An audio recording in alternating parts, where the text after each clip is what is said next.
ಆತ್ಮೀಯ ಸ್ನೇಹಿತರೆ, ತಮಗೆಲ್ಲರಿಗೂ ನಮಸ್ಕಾರ. ನಾನು JS ಸೋಮನಾಳ್, JSS ಸ್ಪರ್ಧಾ ಕೆರಿಯರ್ ಅಕಾಡೆಮಿ ಯೂಟ್ಯೂಬ್ ಚಾನಲ್ ತಮಗೆ ಸ್ವಾಗತ ಸುಸ್ವಾಗತ. ಆತ್ಮೀಯ ಸ್ನೇಹಿತರೆ, ಇಂದಿನ ಅವಧಿಯಲ್ಲಿ ನಾವು ಭಾರತದ ರಕ್ಷಣಾ ವ್ಯವಸ್ಥೆಯಲ್ಲಿ ಬರುವಂತ 3 ಪಡೆಗಳಲ್ಲಿ ಅಂದ್ರೆ ಭಾರತದ ರಕ್ಷಣಾ ವ್ಯವಸ್ಥೆಯಲ್ಲಿ ಎಷ್ಟು ಪಡೆಗಳು ಬರ್ತಾವ ಅಂದ್ರ 3 ಪಡೆಗಳು ಬರ್ತಾವ. ಅವುಗಳು ಯಾವ್ಯಾವಪ್ಪ ಅಂದ್ರ ಒಂದು ಭೂಸೇನೆ, ಒಂದು ವಾಯುಸೇನೆ, ನೌಕಾಸೇನೆ. ಯಾವ್ಯಾವು? ಭೂಸೇನೆ, ವಾಯುಸೇನೆ, ನೌಕಾಸೇನೆ ಏನಪ್ಪ ಅಂದ್ರ ಬರ್ತಾವ. ಇವತ್ತು ನಾವು ಸ್ಟಡಿ ಮಾಡ್ತಿರುವಂತ ವಿಷಯವು GPSR ಪರೀಕ್ಷೆ, HSR ಪರೀಕ್ಷೆ, PSR ಪರೀಕ್ಷೆ ಮತ್ತು ಕರ್ನಾಟಕದಲ್ಲಿ ನಡೆಯುವಂತ ಎಲ್ಲಾ ರೀತಿಯ ಸ್ಪರ್ಧಾತ್ಮಕ ಪರೀಕ್ಷೆಗೆ ಏನಪ್ಪಾ ಅಂದ್ರೆ ಬಹಳಷ್ಟು ಉಪಯುಕ್ತವಾಗ್ತದ. ಇದನ್ನ ಇಲ್ಲಿರುವಂತ ಕಂಟೆಂಟ್ GPSR, HSR, PSR ಪರೀಕ್ಷೆ GK ಸಿಲೆಬಸ್ ಅನ್ನ ಏನಪ್ಪಾ ಅಂದ್ರ ಆಧಾರ ಇಟ್ಕೊಂಡು ಏನಪ್ಪಾ ಅಂದ್ರ ಇದನ್ನ ಈ ಕಂಟೆಂಟ್ ಅನ್ನ ತಯಾರು ಮಾಡ್ಲಾಗ್ಯದ. ಇಲ್ಲೇನ್ ನಮ್ಗೆ ಸಿಲೆಬಸ್ ಏನ್ ಕೊಟ್ಟನ್ರಿ GPSR, HSR, PSR ಸಿಲೆಬಸ್ ಏನ್ ಕೊಟ್ಟನಪ್ಪ ಅಂದ್ರ 3 ವಿಂಗ್ಸ್ ಆಫ್ ದಿ ಆರ್ಮಿ ಅಂತ ಏನಪ್ಪಾ ಅಂದ್ರ ಕೊಟ್ಟಿದ್ದಾನ. ನೋಡ್, ಭಾರತದ ರಕ್ಷಣಾ ವ್ಯವಸ್ಥೆಯಲ್ಲಿ ಎಷ್ಟು ಪಡೆಗಳು ಬರ್ತಾವ ಅಂತ ಹೇಳಿದೆ ನಾನು. 3 ಪಡೆಗಳು ಬರ್ತಾವ. ಎಷ್ಟು ಪಡೆಗಳು ಬರ್ತಾವ? 3 ಪಡೆಗಳು ಏನಪ್ಪಾ ಅಂದ್ರ ಬರ್ತಾವ. ಅವು 3 ಪಡೆಗಳು ಯಾವಪ್ಪ ಅಂದ್ರ ಒಂದು ಭೂಸೇನೆ, 2 ವಾಯುಸೇನೆ, 3 ನೌಕಾಸೇನೆ ಅಂತ ಬರ್ತದ. ಇವತ್ತಿನ ಅವಧಿಯಲ್ಲಿ ಏನಪ್ಪಾ ಅಂದ್ರ ಭೂಸೇನೆ ಬಗ್ಗೆ ಏನಪ್ಪಾ ಅಂದ್ರ ಸಂಪೂರ್ಣವಾಗಿ ಇನ್ ಡೀಟೇಲ್ ಆಗಿ ಏನಪ್ಪಾ ಅಂದ್ರ ಸ್ಟಡಿ ಮಾಡಿ ಬೇಕಾದ ಕ್ವಶನ್ ಕೇಳೋ ಭೂಸೇನೆ ಮೇಲೆ ನಾವು ಏನಪ್ಪಾ ಅಂದ್ರ ಆನ್ಸರ್ ಮಾಡೋದಕ್ಕೆ ಏನಪ್ಪಾ ಅಂದ್ರ ಫಿಟ್ ಆಗ್ಬೇಕು, ಎಲಿಜಿಬಲ್ ಆಗ ಆ ತರ ಏನಪ್ಪಾ ಅಂದ್ರೆ ಇವತ್ತು ನಾನು ನಿಮ್ಮೊಂದಿಗೆ ಏನಪ್ಪಾ ಅಂದ್ರ ಮಾಹಿತಿಯನ್ನ ಡಿಸ್ಕಸ್ ಅನ್ನ ಮಾಡ್ತೀನಿ. ನೋಡ್ರಿ, ನಿಮಗ ಅಂದ್ರ ಭೂಸೇನೆಯನ್ನು ಅಧ್ಯಯನ ಮಾಡೋಕ್ಕಿಂತ ಮುಂಚೆ ಏನ್ ಮಾಡೋಣಪ್ಪ ಅಂದ್ರ ಭಾರತದ ಗಡಿಗೆ ಸಂಬಂಧಪಟ್ಟಂತ ಕೆಲವೊಂದಿಷ್ಟು ವಿಷಯಗಳದು. ಗಡಿಗೆ ಸಂಬಂಧಪಟ್ಟಂತ ವಿಷಯಗಳನ್ನ ಸಾಕಷ್ಟು ಬಾರಿ ಏನಾಗ್ತದಪ್ಪ ಅಂದ್ರ ನಮ್ಮ ಸ್ಪರ್ಧಾತ್ಮಕ ಪರೀಕ್ಷೆಗೆ ಒಂದಲ್ಲ ಒಂದು ರೀತಿ ಏನಪ್ಪಾ ಅಂದ್ರ ಕ್ವಶನ್ಸ್ ಗಳು ಬರ್ತಾವ. ಅದ್ರ ಸಲುವಾಗಿ ಅಂದ್ರ ಭೂಸೇನೆ ಅಂದ್ರ ಗಡಿ ಅಂದ್ರ ದೇಶವನ್ನ ಕಾಯ್ತಿರೋರು ಯಾರಪ್ಪ ಅಂದ್ರ ಭೂಸೇನೆ, ವಾಯುಸೇನೆ, ನೌಕಾಸೇನೆ ಏನಪ್ಪಾ ಅಂದ್ರ ಕಾಯ್ತಾರ. ಅದು ಸ್ವಲ್ಪ ನಾವು ಜಲಗಡಿ ಯಾವ ದೇಶದೊಂದಿಗೆ ಅದ, ಭೂಗಡಿ ಒಂದು ಯಾವ ದೇಶದ, ಭೂಗಡಿ ಉದ್ದ ಅದ ಎಷ್ಟು ಅದ, ಜಲಗಡಿ ಉದ್ದ ಎಷ್ಟು ಅದ, ಅದನ್ನೆಲ್ಲವೂ ಏನಪ್ಪಾ ಅಂದ್ರೆ ತಿಳ್ಕೊಂಡು ಅಂದ್ರೆ ಮುಂದ ಭೂಸೇನೆ ಬಗ್ಗೆ ನಮ್ಗೆ ಏನಪ್ಪಾ ಅಂದ್ರ ಸ್ಪಷ್ಟವಾಗಿ ಏನಾಗ್ತದಪ್ಪ ಅಂದ್ರೆ ಅರ್ಥ ಆಗ್ತದ. ನೋಡಿ ಸ್ನೇಹಿತರೆ, ಈಗಾಗಲೇ ನಮಗೆ ಮತ್ತು ನಿಮಗೆ ಗೊತ್ತಿರುವಂತೆ ಈಗಾಗಲೇ ನಾವು ಏನಾಗಿದವಪ್ಪ ಅಂದ್ರ ಪರಕೀಯರ ಆಕ್ರಮಣಕ್ಕೆ ಒಳಗಾಗಿದ್ದೀವಿ. ಸುಮಾರು ಬ್ರಿಟಿಷರು ನಮ್ಮನ್ನು 250 ವರ್ಷಗಳ ಕಾಲಕ್ಕಿಂತ ಹೆಚ್ಚು ಆಳಿ ಹೋದ್ರು. ಸಾಕಷ್ಟು ಹೋರಾಟ ಆದವು, ಬಲಿದಾನಗಳಾದವು, ತ್ಯಾಗಗಳಾದವು, ಸಾವುಗಳಾದವು, ಸಾಕಷ್ಟು ಅದು. ಅದ್ರ ಪರಿಣಾಮ ಏನಾಯ್ತಪ್ಪ ಅಂದ್ರ 15 ಆಗಸ್ಟ್ 1947ರಲ್ಲಿ ಭಾರತವನ್ನು ವಿಭಜನೆ ಮಾಡೋದ್ರ ಮೂಲಕ ಬ್ರಿಟಿಷರಿಂದ ನಾವೇನಪ್ಪಾ ಅಂದ್ರ ಸ್ವಾತಂತ್ರ್ಯವನ್ನು ಪಡೆದುಕೊಂಡಿವಿ. ಈಗಾಗಲೇ ಸಾಕಷ್ಟು ವಿದೇಶಿಯರ ಆಕ್ರಮಣಕ್ಕೆ ಒಳಗಾಗಿ ಭಾರತೀಯರು ಏನಪ್ಪಾ ಅಂದ್ರ ಸಾಕಷ್ಟು ನೋವುಗಳನ್ನ ಅನುಭವಿಸಿದಾರ. ಮತ್ತೆ ನಾವು ಅಂದ್ರ ಪರಕೀಯರ ಆಕ್ರಮಣಕ್ಕೆ ಒಳಗಾಗದಂತೆ ನೋಡಿಕೊಳ್ಳಬೇಕಾಗಿದೆ ನಮ್ಮ ದೇಶವನ್ನು.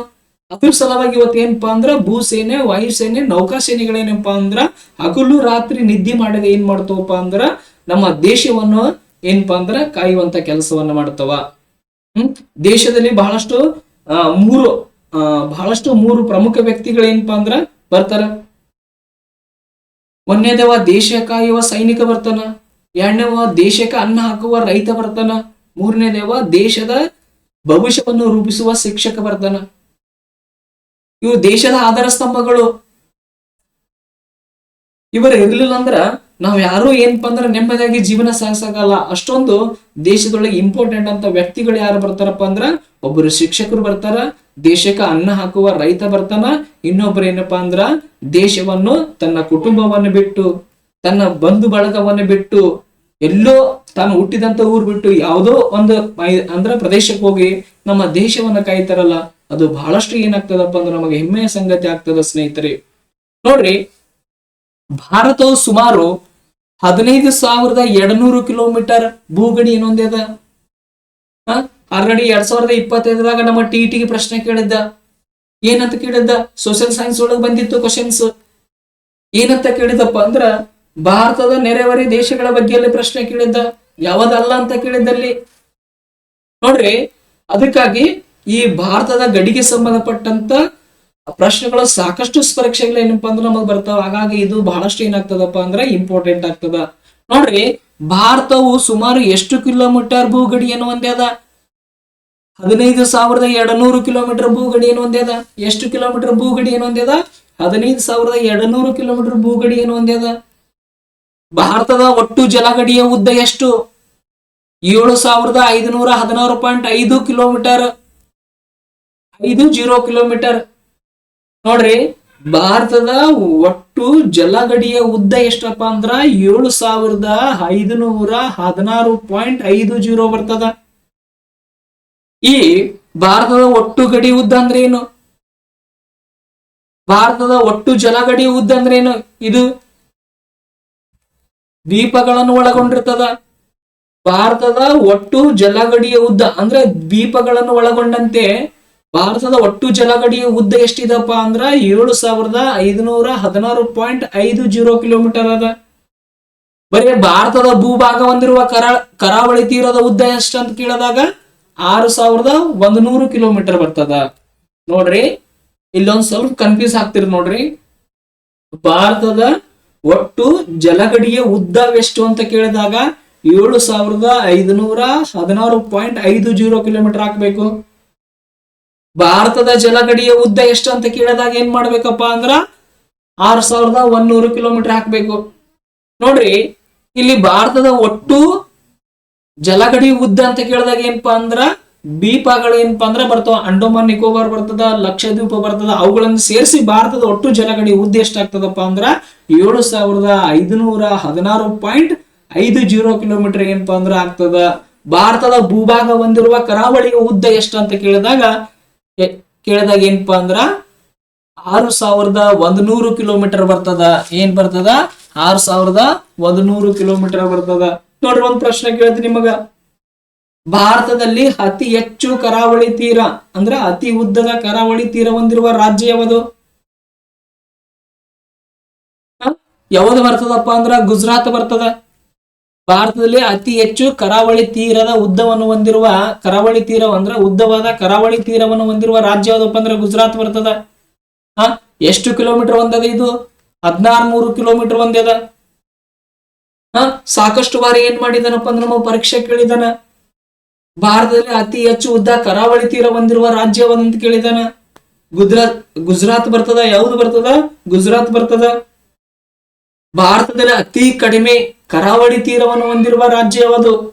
ನೋಡ್ರಿ, ಅತಿ ಹೆಚ್ಚು ಅಂದಾಗ ಏನ್ ಬರ್ತದ? ಗುಜರಾತ್ ಬರ್ತದ. ಅತಿ ಕಡಿಮೆ ಅಂದಾಗ ಯಾವ್ದು ಬರ್ತದಪ್ಪ ಅಂದ್ರೆ ಗೋವಾ ಬರ್ತದ. ಯಾವ್ದು ಬರ್ತದ? ಗೋವಾ ಬರ್ತದ. ಗೋವಾದ ಕರಾವಳಿ ತೀರದ ಉದ್ದ ಎಷ್ಟದ? 193 ಕಿಲೋಮೀಟರ್ ಅದ. ಎಷ್ಟದ? 193 ಕಿಲೋಮೀಟರ್ ಅದ. ಇನ್ನ ಕರ್ನಾಟಕದ ಕರಾವಳಿ ಉದ್ದ ಎಷ್ಟದ? ಕರ್ನಾಟಕದ ಕರಾವಳಿ ಉದ್ದ ಎಷ್ಟದಪ್ಪ ಅಂದ್ರ 320 ಕಿಲೋಮೀಟರ್ ಅದ. ಎಷ್ಟದ? 320 ಕಿಲೋಮೀಟರ್ ಅದ. ಒಂದೊಂದು ಪುಸ್ತಕದಾಗ ಏನ್ ಮಾಡಿರಪ್ಪ ಅಂದ್ರೆ 319 ಕಿಲೋಮೀಟರ್ ಅಂತ ಕೊಟ್ಟಿದ್ದಾರೆ.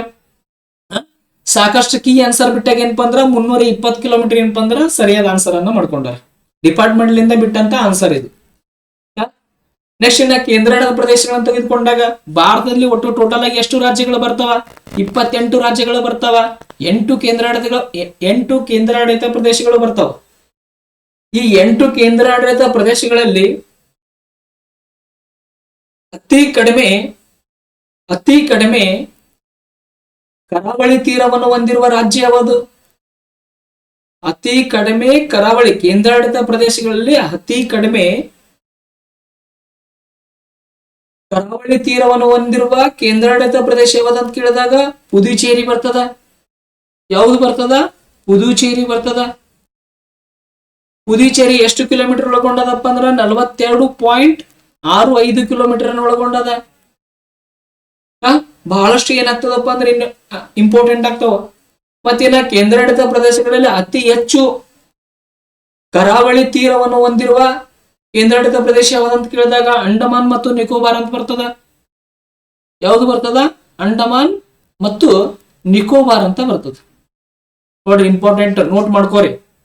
ನೋಡ್ರಿ, ಇನ್ನೇನ್ ಹೇಳ್ತೀನಿ, ಭಾರತ ಹೊಂದಿರ ಒಟ್ಟು ಕರಾವಳಿ ಉದ್ದ ಅಥವಾ ಜಲಗಡಿ ಉದ್ದ ಅಂತ ಕೇಳಿದಾಗ 7516.5 ಕಿಲೋಮೀಟರ್. ಇದು ಭೂಗಡಿ ಮತ್ತು ದ್ವೀಪ ರಾಷ್ಟ್ರಗಳನ್ನು ಒಳಗೊಂಡಿರ್ತದ. ಭಾರತದ ಭೂಭಾಗ ಹೊಂದಿರುವ ಕರಾವಳಿ ಉದ್ದ ಎಷ್ಟು ಅಂದ್ರ 6100 ಕಿಲೋಮೀಟರ್ ಬರ್ತದ. ಭಾರತದಲ್ಲಿ ಅತಿ ಹೆಚ್ಚು ಕರಾವಳಿ ತೀರವನ್ನು ಭಾರತದಲ್ಲಿ ಅತಿ ಹೆಚ್ಚು ಉದ್ದವಾದ ಕರಾವಳಿ ತೀರವನ್ನು ಹೊಂದಿರುವ ರಾಜ್ಯ ಅಂತ ಯಾವ್ದು ಕೇಳಿದಾಗ ಗುಜರಾತ್ ಬರ್ತದ. ಎಷ್ಟು ಕಿಲೋಮೀಟರ್ ಬರ್ತದ? 1600 ಕಿಲೋಮೀಟರ್ ಬರ್ತದ. ಭಾರತದಲ್ಲಿ ಕಡಿಮೆ ಕರಾವಳಿ ತೀರವನ್ನು ಹೊಂದಿರುವ ರಾಜ್ಯ ಯಾವ್ದಂತ ಕೇಳಿದಾಗ ಗೋವಾ ಬರ್ತದ. ಎಷ್ಟು ಕಿಲೋಮೀಟರ್ ಒಳಗೊಂಡದ? 193 ಅದ. ಇನ್ನ ಕರ್ನಾಟಕದ ಕರಾವಳಿ ಉದ್ದ ಎಷ್ಟ ಅದ? 320 ಅದ. ಭಾರತದೊಳಗೆ 28 ರಾಜ್ಯಗಳು ಬರ್ತಾವ, 8 ಕೇಂದ್ರಾಡಳಿತ ಪ್ರದೇಶಗಳು ಬರ್ತಾವ. ಆ 8 ಕೇಂದ್ರಾಡಳಿತ ಪ್ರದೇಶಗಳಲ್ಲಿ ಅತಿ ಕಡಿಮೆ ಕರಾವಳಿ ತೀರವನ್ನು ಹೊಂದಿರುವ ಕೇಂದ್ರಾಡಳಿತ ಪ್ರದೇಶ ಯಾವ್ದಂದ್ರ ಪುದುಚೇರಿ ಬರ್ತದ. ಯಾವುದು ಬರ್ತದ? ಪುದುಚೇರಿ ಬರ್ತದ. ಇನ್ನ ಕೇಂದ್ರಾಡಳಿತ ಪ್ರದೇಶಗಳಲ್ಲಿ ಅತಿ ಹೆಚ್ಚು ಕರಾವಳಿ ತೀರವನ್ನು ಹೊಂದಿರುವ ಕೇಂದ್ರಾಡಳಿತ ಪ್ರದೇಶ ಯಾವ್ದಪ್ಪ ಅಂದ್ರ ಅಂಡಮಾನ್ ಮತ್ತು ನಿಕೋಬಾರ್ ಬರ್ತದ. ಯಾವುದು ಬರ್ತದ? ಅಂಡಮಾನ್ ಮತ್ತು ನಿಕೋಬಾರ್ ಬರ್ತದ. ನೋಡ, ಇಲ್ಲೊಂದು ಟ್ವಿಸ್ಟ್ ಕ್ವಶನ್ ಕೇಳ್ತೀನಿ ನೋಡ್ರಿ. ಇಡೀ ಭಾರತದಲ್ಲಿ ಅಂದ್ರೆ ಕೇಂದ್ರಾಡಳಿತ ಪ್ರದೇಶಗಳನ್ನು ಮತ್ತು ರಾಜ್ಯಗಳನ್ನು ತೆಗೆದುಕೊಂಡಾಗ ಇಡೀ ಭಾರತದಲ್ಲಿ ಅತಿ ಹೆಚ್ಚು ಕರಾವಳಿ ತೀರವನ್ನು ಹೊಂದಿರುವ ರಾಜ್ಯ ಯಾವುದು? ಇಡೀ ಕೇಂದ್ರಾಡಳಿತ ಪ್ರದೇಶಗಳನ್ನು ಮತ್ತು ರಾಜ್ಯಗಳನ್ನು ತೆಗೆದುಕೊಂಡಾಗ ಭಾರತದಲ್ಲಿ ಅತಿ ಹೆಚ್ಚು ಕರಾವಳಿ ತೀರವನ್ನು ಹೊಂದಿರುವ ರಾಜ್ಯ ಯಾವುದು? ಯಾವ್ದಪ್ಪ ಅಂದ್ರ ಅಂಡಮಾನ್ ನಿಕೋಬಾರ್ ಬರ್ತದ. ಇಡೀ ದೇಶ ಎರಡು ಅಂದ್ರೆ ಕೇಂದ್ರಾಡಳಿತ ಪ್ರದೇಶ ಮತ್ತು ರಾಜ್ಯವನ್ನು ತೆಗೆದುಕೊಂಡಾಗ. ಆದ್ರೆ ಕೇವಲ ರಾಜ್ಯಗಳನ್ನ ಸಪರೇಟ್ ಮಾಡಿ ನಾವು ಕೇಳಿದವಪ್ಪ ಅಂದ್ರ ಗುಜರಾತ್ ಬರ್ತದ. ಯಾವ್ದು ಬರ್ತದ? ಗುಜರಾತ್ ಬರ್ತದ. ನೋಡ್ರಿ, ಇದು ಏನಪ್ಪಾ ಅಂದ್ರ ಕರಾವಳಿಗೆ ಸಂಬಂಧಪಟ್ಟಂತದ ಏನಪ್ಪಾ ಅಂದ್ರ ಎಲ್ಲಾ ವಿಷಯ ಆಗಿತ್ತು. ಬಹಳಷ್ಟು ಏನಪ್ಪಾ ಅಂದ್ರ ಪ್ರತಿ ಸಲ ಏನ್ ಮಾಡಿದಾನಪ್ಪಾ ಅಂದ್ರೆ ಇವುಗಳನ್ನೆಲ್ಲ ಏನ್ ಮಾಡಿದಾನಪ್ಪ ಅಂದ್ರ ನಮಗ ಪ್ರಶ್ನೆಗಳನ್ನ ಕೇಳಿದ್ದಾನ. ಹಾಗಾಗಿ ಅವುಗಳನ್ನ ಏನಪ್ಪಾ ಅಂದ್ರ ಒಂದ್ಸಲ ವಿಡಿಯೋ ಪಾಸ್ ಮಾಡಿ ಎಲ್ಲವೂ ಏನ್ ಮಾಡ್ರಪ್ಪ ಅಂದ್ರ ನೋಟ್ಸ್ ಅನ್ನ ಮಾಡ್ಕೋರಿ. ನೋಡ್ರಿ, ನೆಕ್ಸ್ಟ್ ಏನಪ್ಪಾ ಅಂದ್ರ ಭಾರತದ ನೆರೆ ದೇಶಗಳು ಬರ್ತಾವ. ಅಂದ್ರ ಭಾರತದ ನೆರೆಹೊರೆ ದೇಶಗಳು ಬರ್ತಾವ. ಪಾಕಿಸ್ತಾನ ಬರ್ತದ, ಚೈನಾ ಬರ್ತದ, ಭೂತಾನ್ ಬರ್ತದ, ಬಾಂಗ್ಲಾದೇಶ ಬರ್ತದ, ಮಯನ್ಮಾರ್ ಬರ್ತದ ಮತ್ತು ಶ್ರೀಲಂಕಾ. ಇವೆಲ್ಲವೂ ಭಾರತದ ಏನಪ್ಪಾ ಅಂದ್ರ ನೆರೆ ದೇಶಗಳವ. ನೋಡ್ರಿ, ಭಾರತದ ನೆರೆ ದೇಶಗಳು ಯಾವಾಗಿದವಪ್ಪ ಅಂದ್ರ ಒಂದನೇದು ಪಾಕಿಸ್ತಾನ ಬರ್ತದ, ಎರಡನೇದು ಚೈನಾ ಬರ್ತದ, ಮೂರನೇದು ಭೂತಾನ್ ಬರ್ತದ, ನಾಲ್ಕನೇದು ಬಾಂಗ್ಲಾದೇಶ್ ಬರ್ತದ, ನೆಕ್ಸ್ಟ್ ಮಯನ್ಮಾರ ಬರ್ತದ, ನೆಕ್ಸ್ಟ್ ಏನಪ್ಪಾ ಅಂದ್ರ ಶ್ರೀಲಂಕಾ ಬರ್ತದ. ಶ್ರೀಲಂಕಾ ದಕ್ಷಿಣ ಭಾಗದಲ್ಲಿ ಬರ್ತದ, ಪಾಕಿಸ್ತಾನ ವಾಯು ಭಾಗದಲ್ಲಿ ಬರ್ತದ, ಚೈನಾ ಉತ್ತರ ಭಾಗದಲ್ಲಿ ಬರ್ತದ, ಭೂತಾನ ಮತ್ತು ನೇಪಾಳ ಏನಪ್ಪಾ ಅಂದ್ರ ಈಶಾನ್ಯ ಭಾಗದಲ್ಲಿ ಬರ್ತಾವ. ಬಾಂಗ್ಲಾದೇಶ ಏನಪ್ಪಾ ಅಂದ್ರ ಪೂರ್ವ ಭಾಗಕ್ಕೆ ಬರ್ತದ. ಒಂದೊಂದಾಗಿ ಏನಪ್ಪಾ ಅಂದ್ರ ಅವುಗಳನ್ನ ನೆನಪಿಟ್ಕೋರಿ. ಭಾರತ ಮ್ಯಾಪ್ ತಗೊಳ್ಳಿ, ತಗೊಂಡ್ಗೆಸಿ ಅದ್ರ ಸುತ್ತ ಇರೋ ಅಂದ್ರ ಭಾರತದ ಸುತ್ತಮುತ್ತ ಇರುವಂತ ರಾಷ್ಟ್ರಗಳು ಯಾವ್ಯಾವ ದಿಕ್ಕಿಗೆ ಬರ್ತಾವ ಅನ್ನೋದು ಏನಪ್ಪಾ ಅಂದ್ರ ಒಂದ್ಸಲ ಬರ್ದಿಟ್ಕೋರಿ. ಕೇಳ್ತಾನ ನಮಗ ಭಾರತದ ವಾಯು ಭಾಗದಲ್ಲಿ ಕಂಡು ಬರುವ ರಾಷ್ಟ್ರ ಯಾವ್ದಂತ ಪ್ರಶ್ನೆಗಳನ್ನು ಕೇಳ್ತಾನ. ಈ ರೀತಿಯಾಗಿ ಏನಪ್ಪಾ ಅಂದ್ರ ಬಂದಿದ್ದು ಆಲ್ರೆಡಿ ಏನಪ್ಪಾ ಅಂದ್ರ ಪ್ರಶ್ನೆಗಳು. ನೆಕ್ಸ್ಟ್ ಸಮುದ್ರದ ಸಂಪರ್ಕದ ನೆರೆ ದೇಶಗಳು. ಭಾರತದೊಂದಿಗೆ ಸಮುದ್ರದ ಸಂಪರ್ಕದ ನೆರೆಗಳನ್ನು ಹೊಂದಿರುವಂತ ದೇಶಗಳನ್ನ ನೋಡ್ರಿ. ಮೊದಲು ಇಂಡೋನೇಷಿಯಾ ಬರ್ತದ, ಮಲೇಷಿಯಾ ಬರ್ತದ, ಕಾಂಬೋಡಿಯಾ ಬರ್ತದ, ಥೈಲ್ಯಾಂಡ್ ಬರ್ತದ, ವಿಯೆಟ್ನಾಂ ಬರ್ತದ. ಇವೆಲ್ಲವೂ ಭಾರತದ ಏನಪ್ಪಾ ಅಂದ್ರ ಸಮುದ್ರದ ನೆರೆ ದೇಶಗಳಾಗ್ಯಾವ. ಯಾವ ದೇಶಗಳಾಗ್ಯಾವ? ಸಮುದ್ರದ ನೆರೆ ದೇಶಗಳ. ಸರ್, ಇವುಗಳನ್ನ ಹೆಂಗ ನೆನಪಿಟ್ಟುಕೋಬೇಕ್ರಿ? ಇಲ್ಲೊಂದು ನೋಡ್ರಿ, ಮಾಲ್ಡೀವ್ಸ್ ಬರ್ತದ.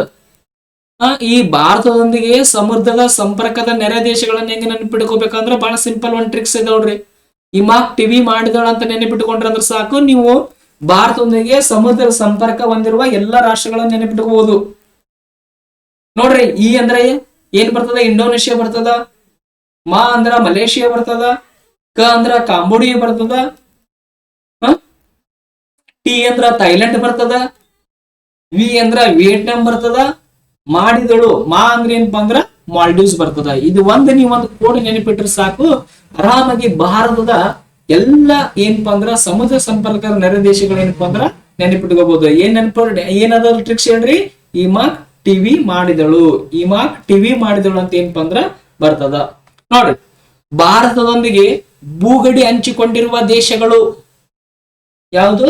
ಭಾರತದೊಂದಿಗೆ ಭೂಗಡಿಯನ್ನು ಹಂಚಿಕೊಂಡಿರುವ ದೇಶಗಳು ಬಾಂಗ್ಲಾದೇಶ ಬರ್ತದ, ಚೀನಾ ಬರ್ತದ, ನೆಕ್ಸ್ಟ್ ಏನಪ್ಪಾ ಅಂದ್ರ ಪಾಕಿಸ್ತಾನ ಬರ್ತದ, ನೇಪಾಳ ಬರ್ತದ, ಮಯನ್ಮಾರ ಬರ್ತದ, ಭೂತಾನ್ ಬರ್ತದ, ಪಾಕಿಸ್ತಾನ. ನೋಡ್ರಿ, ಭಾರತದೊಂದಿಗೆ ಭೂಗಡಿಯನ್ನು ಹಂಚಿಕೊಂಡಿರುವ ದೇಶಗಳ ಸಂಖ್ಯೆ ಎಷ್ಟು ಅಂತ ಕೇಳಿದಾಗ ನಮಗ್ ಪ್ರಶ್ನೆ ಏನ್ ಬರ್ತದಪ್ಪ ಅಂದ್ರ ಉತ್ತರ 7 ಬರ್ತದ.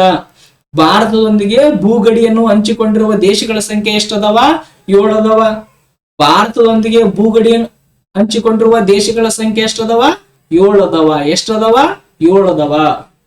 ನೆನಪಿಟ್ಕೋಬೇಕು. ನೆಕ್ಸ್ಟ್ ಇನ್ನೊಂದು ಪ್ರಶ್ನೆ ಕೇಳ್ತೀನಿ ನೋಡ್ರಿ ಇಲ್ಲಿ. ಭಾರತದೊಂದಿಗೆ ಜಲಗಡಿಯನ್ನು ಹಂಚಿಕೊಂಡಿರುವ ದೇಶಗಳು ಎಷ್ಟದಾವ? ಭೂಗಡಿ ಹಂಚಿಕೊಂಡಿರುವ ಎಷ್ಟದಾವ? 7 ಅದಾವ. ಇನ್ನ ಜಲಗಡಿನ ಹಂಚಿಕೊಂಡಿರುವ ದೇಶಗಳು ಎಷ್ಟದವಪ್ಪ ಅಂದ್ರ ಅವು 7 ಅದಾವ. ಅವು ಏನಪ್ಪಾ ಅಂದ್ರ 7 ಅದಾವ. ಇನ್ನ ಇನ್ನೊಂದು ಪ್ರಶ್ನೆ ಕೇಳ್ತೀನಿ ನೋಡ್ರಿ ಇಲ್ಲಿ. ಭಾರತದೊಂದಿಗೆ ಜಲಗಡಿ ಮತ್ತು ಭೂಗಡಿಯನ್ನು ಎರಡನ್ನೂ ಹಂಚಿಕೊಂಡಿರೋ ಒಟ್ಟು ದೇಶಗಳು ಎಷ್ಟು? ಅದ್ ನೀವೇನ್ ಮಾಡ್ರಿ ಗೊತ್ತಾನೆ ಇಲ್ಲಿ 7 7 ಪ್ಲಸ್ 14 ಅಂತ ಹಾಕಿರಿ, ತಪ್ಪಾಗ್ತದ. ಕೆಲವೊಂದಿಷ್ಟು ರಾಷ್ಟ್ರಗಳು ನಮ್ ಜೊತೆಗೆ ಏನ್ ಮಾಡಿದವಪ್ಪ ಅಂದ್ರ ಜಲಗಡಿನ ಹಂಚಿಕೊಂಡವು, ಭೂಗಡಿನ ಹಂಚಿಕೊಂಡವ. ಭಾರತದೊಂದಿಗೆ ಜಲ ಮತ್ತು ಭೂಗಡಿ ಎರಡನ್ನೂ ಸೇರಿಸಿ ಹಂಚಿಕೊಂಡಿರೋ ಒಟ್ಟು ದೇಶಗಳ ಸಂಖ್ಯೆ ಎಷ್ಟು ಅಂದಾಗ 11 ಬರ್ತದ. ಎಷ್ಟು ಬರ್ತದ? 11 ಬರ್ತದ. ಭಾರತದೊಂದಿಗೆ ಗಡಿ ಹಂಚಿಕೊಂಡಿರೋ ಒಟ್ಟು ದೇಶಗಳು ಎಷ್ಟು ಅಂದಾಗ 11 ಬರ್ತದ. ಭಾರತದೊಂದಿಗೆ ಭೂಗಡಿ ಹಂಚಿಕೊಂಡಿರುವ ದೇಶಗಳ ಸಂಖ್ಯೆ ಎಷ್ಟು ಅಂದಾಗ 7 ಬರ್ತದ. ಭಾರತದೊಂದಿಗೆ ಜಲಗಡಿಯನ್ನು ಹಂಚಿಕೊಂಡಿರುವ ದೇಶಗಳಂದಲ್ಲಿ ಎಷ್ಟು ಬರ್ತದ? 7 ಬರ್ತದ. ಅದು 7, ಇದು 7. ಅದ್ರ ಒಟ್ಟು ಟೋಟಲ್ ಎಷ್ಟು ಆಗ್ತವಪ್ಪ ಅಂದ್ರ 11 ಆಗ್ತವ. ಟೋಟಲ್ ಎಷ್ಟು ಆಗ್ತವ? 11 ಆಗ್ತವ. ನೋಡ್ರಿ, ಭೂಗಡಿಗೆ ಸಂಬಂಧಪಟ್ಟಂತ ವಿಶೇಷವಾದ ಮಾಹಿತಿ ಏನಪ್ಪಾ ಅಂದ್ರ ನಿಮ್ ಜೊತೆಗೆ ನಾನು ಹಂಚ್ಕೋತೀನಿ ನೋಡ್ರಿ. ಬಾಂಗ್ಲಾದೇಶದ ವಿಶೇಷತೆ ಏನಪ್ಪಾ ಅಂದ್ರ ಭಾರತವು ಏನಪ್ಪಾ ಅಂದ್ರ ಬಾಂಗ್ಲಾದೇಶದೊಂದಿಗೆ ಅತಿ ಹೆಚ್ಚು ಭೂಗಡಿಯನ್ನು ಹಂಚಿಕೊಂಡದ. ಕೇಳ್ತಾನ ನಮ್ಮ ಪರೀಕ್ಷೆ ಒಳಗ, ಭಾರತವು ಈ ಕೆಳಗಿನ ಯಾವ ದೇಶದೊಂದಿಗೆ ಅತಿ ಹೆಚ್ಚು ಭೂಗಡಿಯನ್ನು ಹಂಚಿಕೊಂಡದ ಅಂತ ಪ್ರಶ್ನೆ ಕೇಳಿದಾನ. ಮುಂದೂ ಕೇಳ್ತಾನ, ಭಾರತ ಯಾವ ದೇಶದೊಂದಿಗೆ ಅತಿ ಹೆಚ್ಚು ಭೂಗಡಿಯನ್ನು ಹಂಚಿಕೊಂಡದ? ಯಾವ ದೇಶದೊಂದಿಗೆ ಹಂಚಿಕೊಂಡದಪ್ಪ ಅಂದ್ರ ಬಾಂಗ್ಲಾದೇಶ. ಯಾವ್ದದ? ಬಾಂಗ್ಲಾದೇಶ. ಇತ್ತೀಚೆಗೆ ಬಾಂಗ್ಲಾದೇಶಕ್ಕೂ ಮತ್ತು ನಮಗ ಬಹಳಷ್ಟು ಸಮಸ್ಯೆಗಳಾಗ ಕುಂತವ, ನೆನಪಿಟ್ಟುಕೋರಿ ಇದನ್ನ. ಇಲ್ಲಿ ಇನ್ನೊಂದು ಇಂಪಾರ್ಟೆಂಟ್ ಹೇಳ್ತೀನಿ ನೋಡ್ರಿ. ಬಾಂಗ್ಲಾದೇಶದೊಂದಿಗೆ 3 ಕಡೆ, ಎಷ್ಟು ಕಡೆ? 3 ಕಡೆನು ಏನಪ್ಪಾ ಅಂದ್ರೆ 3 ದಿಕ್ಕಿಗೂ ಭೂಗಡಿಯನ್ನು ಹಂಚಿಕೊಂಡಿರುವ ಭಾರತದ ರಾಜ್ಯ ಯಾವ್ದಂತ ನಮಗ್ ಪ್ರಶ್ನೆ ಕೇಳಬಹುದು, ಕರೆಂಟ್ ಅಫೇರ್ಸ್ ಬರ್ಬೋದು. ಯಾವ್ದು ಬರ್ತದಪ್ಪ ಅಂದ್ರ ತ್ರಿಪುರ ಬರ್ತದ. ತ್ರಿಪುರ ಏನ್ ಮಾಡಿದಪ್ಪ ಅಂದ್ರ ಬಾಂಗ್ಲಾದೇಶದೊಂದಿಗೆ, ಯಾವ ದೇಶದೊಂದಿಗೆ? ಬಾಂಗ್ಲಾದೇಶದೊಂದಿಗೆ 3 ದಿಕ್ಕಿಗೆ ಏನ್ ಮಾಡಿದಪ್ಪ ಅಂದ್ರ ಅದು ಬಾಂಗ್ಲಾದೇಶದೊಂದಿಗೆ ಭೂಗಡಿಯನ್ನು ಹಂಚಿಕೊಂಡದ. ನೋಡ್ರಿ, ಇನ್ನೊಮ್ಮೆ ಪ್ರಶ್ನೆ ಕೇಳ್ತೀನಿ. ಭಾರತದೊಂದಿಗೆ ಅತಿ ಹೆಚ್ಚು ಭೂಗಡಿಯನ್ನು ಹೊಂದಿರುವ ದೇಶ ಯಾವುದು?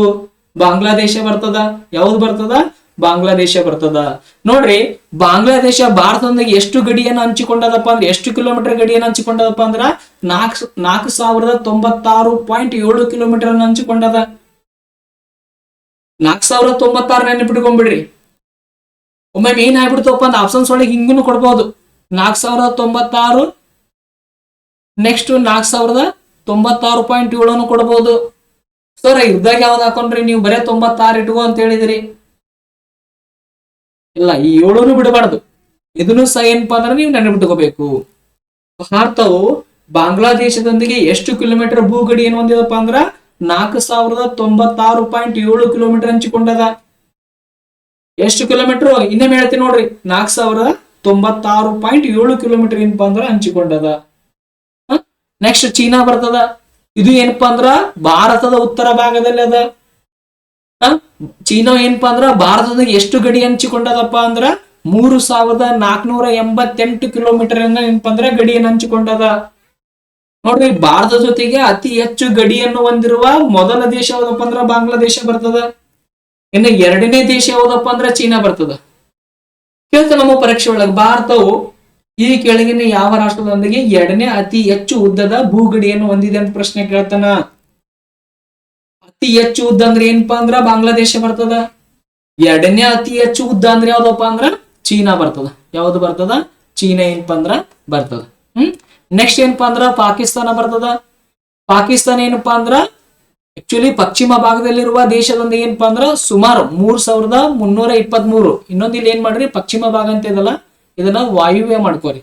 ಅಂದ್ರ ಭಾರತದ ವಾಯು ಭಾಗದಲ್ಲಿ ಏನಾಗ್ತದಪ್ಪ ಅಂದ್ರ ಪಾಕಿಸ್ತಾನ ಬರ್ತದ. ಏನಪ್ಪಾ ಅಂದ್ರ ಪಾಕಿಸ್ತಾನ ಬರ್ತದ. ಇನ್ನ ಪಶ್ಚಿಮ ಭಾಗದಲ್ಲಿ ಏನ್ ಬರ್ತದಪ್ಪ ಅಂದ್ರ ಅರಬ್ಬಿ ಸಮುದ್ರ ಬರ್ತದ. ಏನ್ ಬರ್ತದ? ಅರಬ್ಬಿ ಸಮುದ್ರ ಏನಪ್ಪಾ ಅಂದ್ರ ಬರ್ತದ.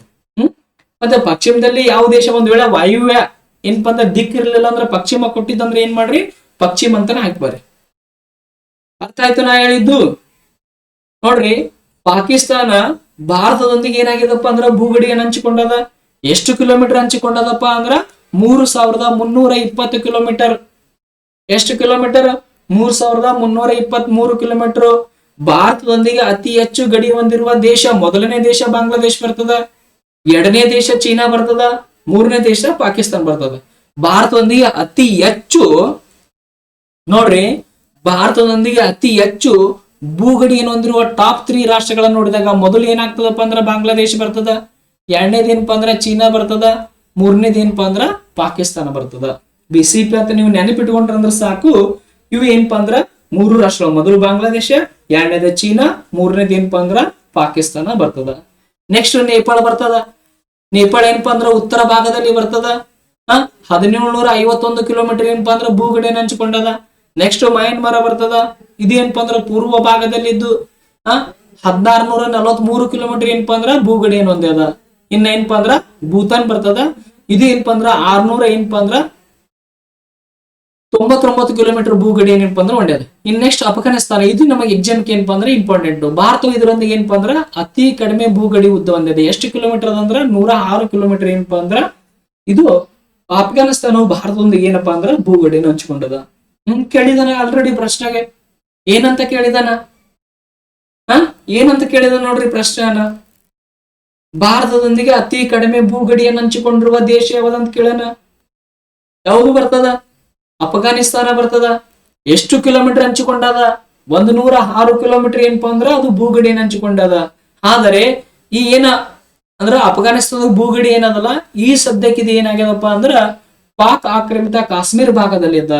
ಯಾವಲ್ಲದ ಇದು POK ಪ್ರದೇಶದೊಳಗೆ ಏನಪ್ಪಾ ಅಂದ್ರ ಅದು ಎಲ್ಲದ POK ಅಂದ್ರೆ ಪಾಕ್ ಆಕ್ರಮಿತ ಕಾಶ್ಮೀರ ಅಂತ. POK ವಿಸ್ತೃತ ರೂಪ ಪಾಕಿಸ್ತಾನ್ ಆಕ್ಯುಪೈಡ್ ಕಾಶ್ಮೀರ ಅಂತ ಬರ್ತದ. ಏನ್ ಬರ್ತದ?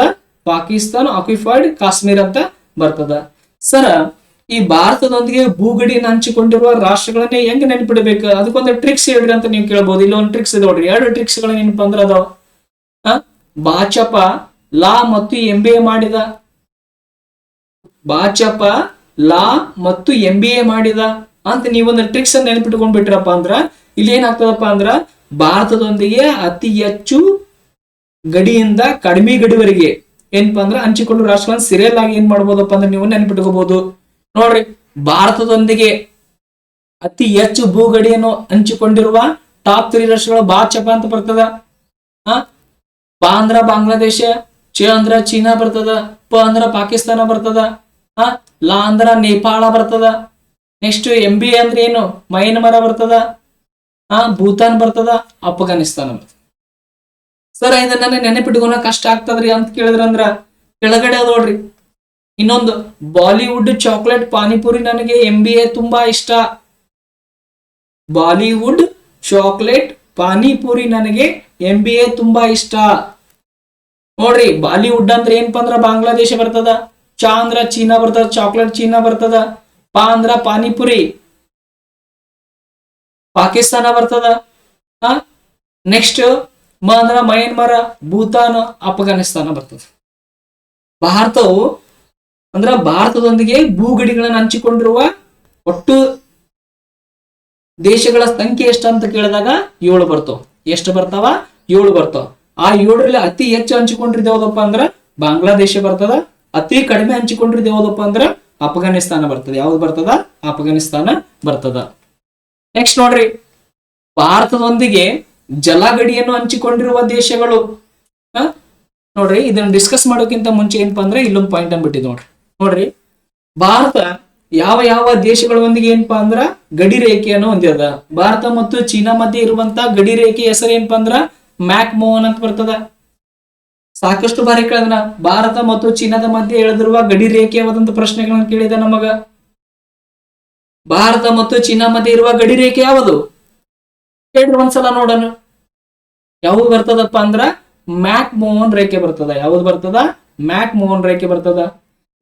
ಇದನ್ನ ಏನಪ್ಪಾ ಅಂದ್ರೆ ಇದನ್ನ ಇಲ್ಲಿ ನೋಡ್ರಿ, ಯುದ್ಧದ ನಂತರ ನಿಯಂತ್ರಣ ರೇಖೆಗಳು ನೋಡ್ರಿ.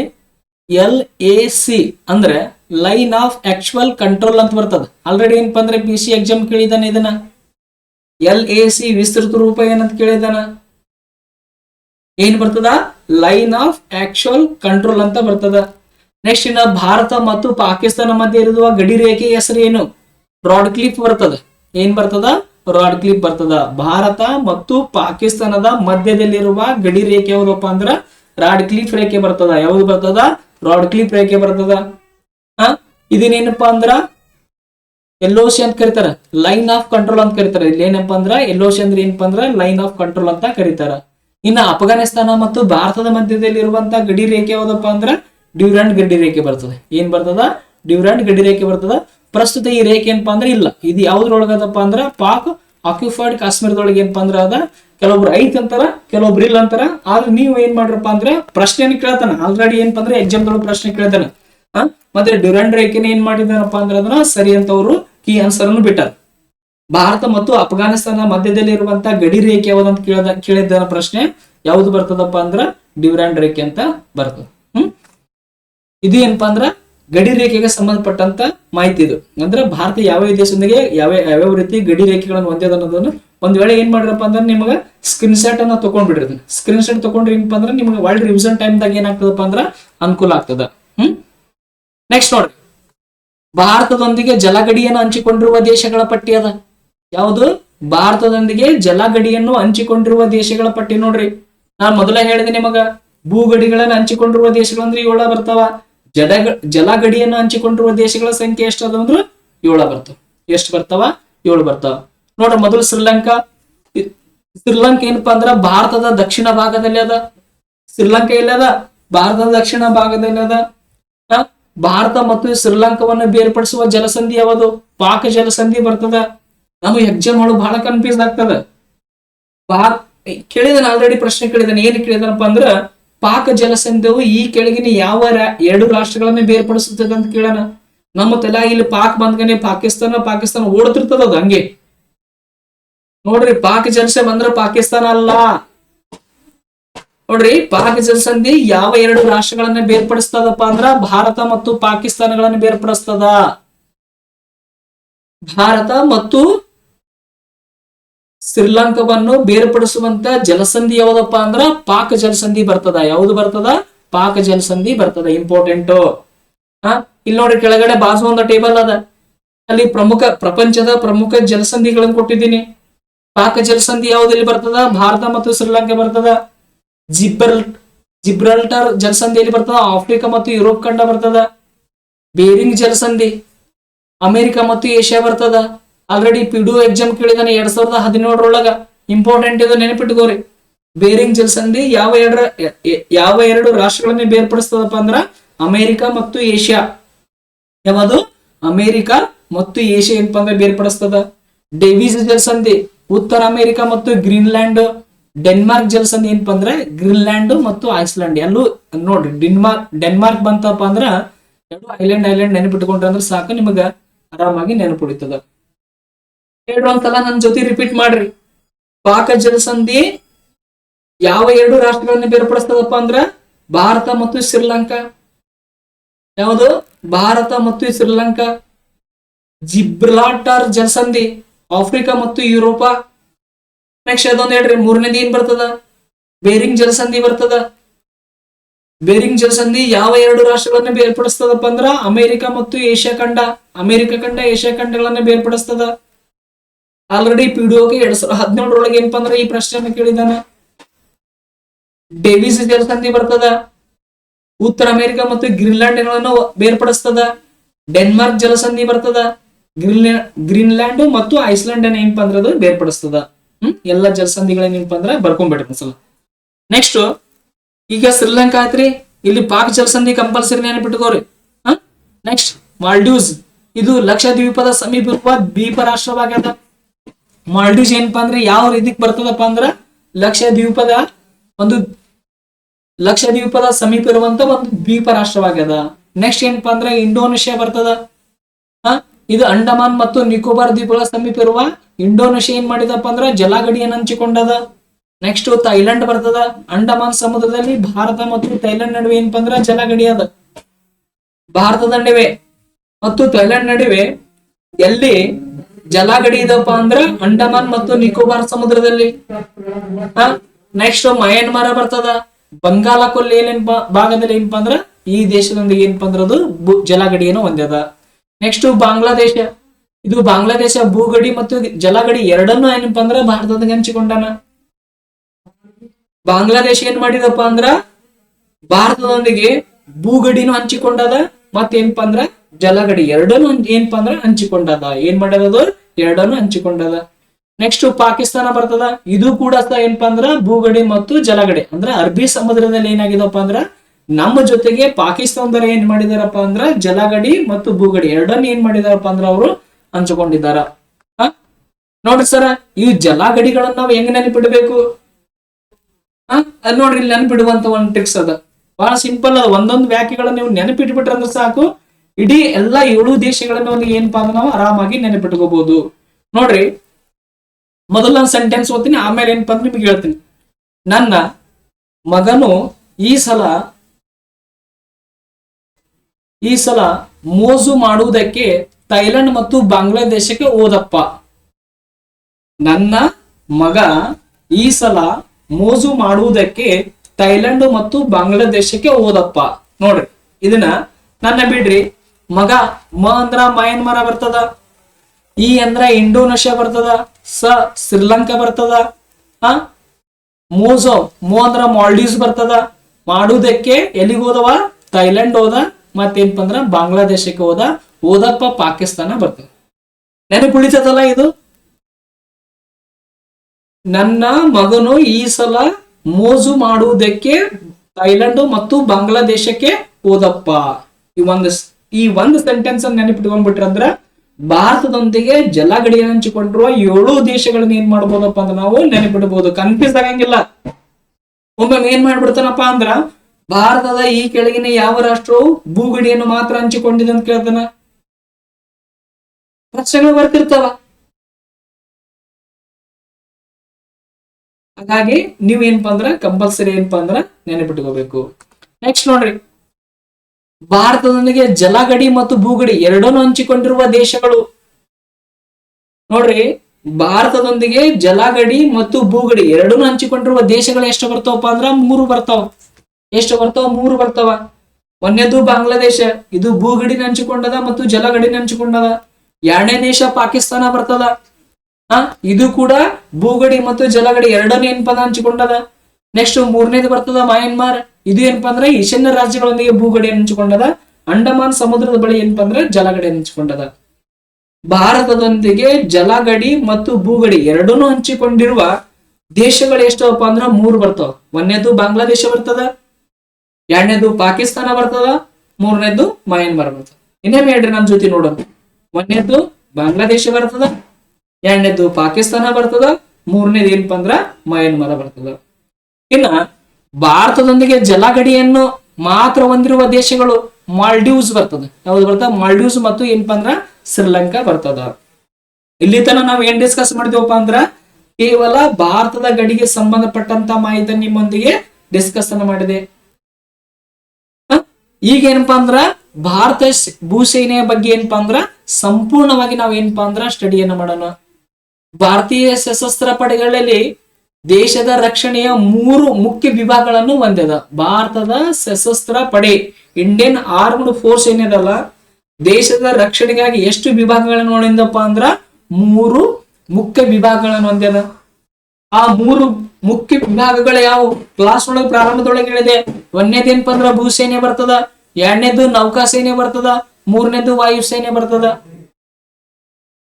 ಭಾರತೀಯ ಸಶಸ್ತ್ರ ಪಡೆ ಇಂಡಿಯನ್ ಆರ್ಮ್ಡ್ ಫೋರ್ಸ್ ಒಳಗ ದೇಶದ ರಕ್ಷಣೆ ಸಲುವಾಗಿ ಎಷ್ಟು ಮುಖ್ಯ ವಿಭಾಗಗಳು ಬರ್ತಾವಪ್ಪ ಅಂದ್ರ 3 ಮುಖ್ಯ ವಿಭಾಗಗಳು ಬರ್ತಾವ. 1ನೇದು ಭೂಸೇನೆ ಬರ್ತದ, 2ನೇದು ನೌಕಾಸೇನೆ ಬರ್ತದ, 3ನೇದು ವಾಯುಸೇನೆ ಬರ್ತದ. ನೋಡ್ರಿ, ವಾಯುಸೇನೆ, ನೌಕಾಸೇನೆ, ಭೂಸೇನೆ ಇವು 3 ಪಡೆಯ ದಂಡ ನಾಯಕರು ಯಾರಾಗಿರ್ತಾರಪ್ಪ ಅಂದ್ರ ಭಾರತದ ರಾಷ್ಟ್ರಪತಿ ಆಗಿರ್ತಾರ.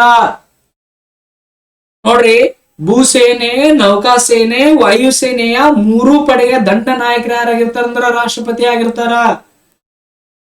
ಆಲ್ರೆಡಿ ಸಾಕಷ್ಟು ಬಾರಿ ನಮ್ಮ ಪರೀಕ್ಷೆ ಕೇಳಿದಾನ. ಭಾರತೀಯ ಸಶಸ್ತ್ರ ಪಡೆಗಳ ದಂಡ ನಾಯಕ ಯಾರಂತ ನಮಗ್ ಪ್ರಶ್ನೆ ಕೇಳಿದಾನ. ಯಾರು ಬರ್ತಾರ? ರಾಷ್ಟ್ರಪತಿಗಳು ಬರ್ತಾರ.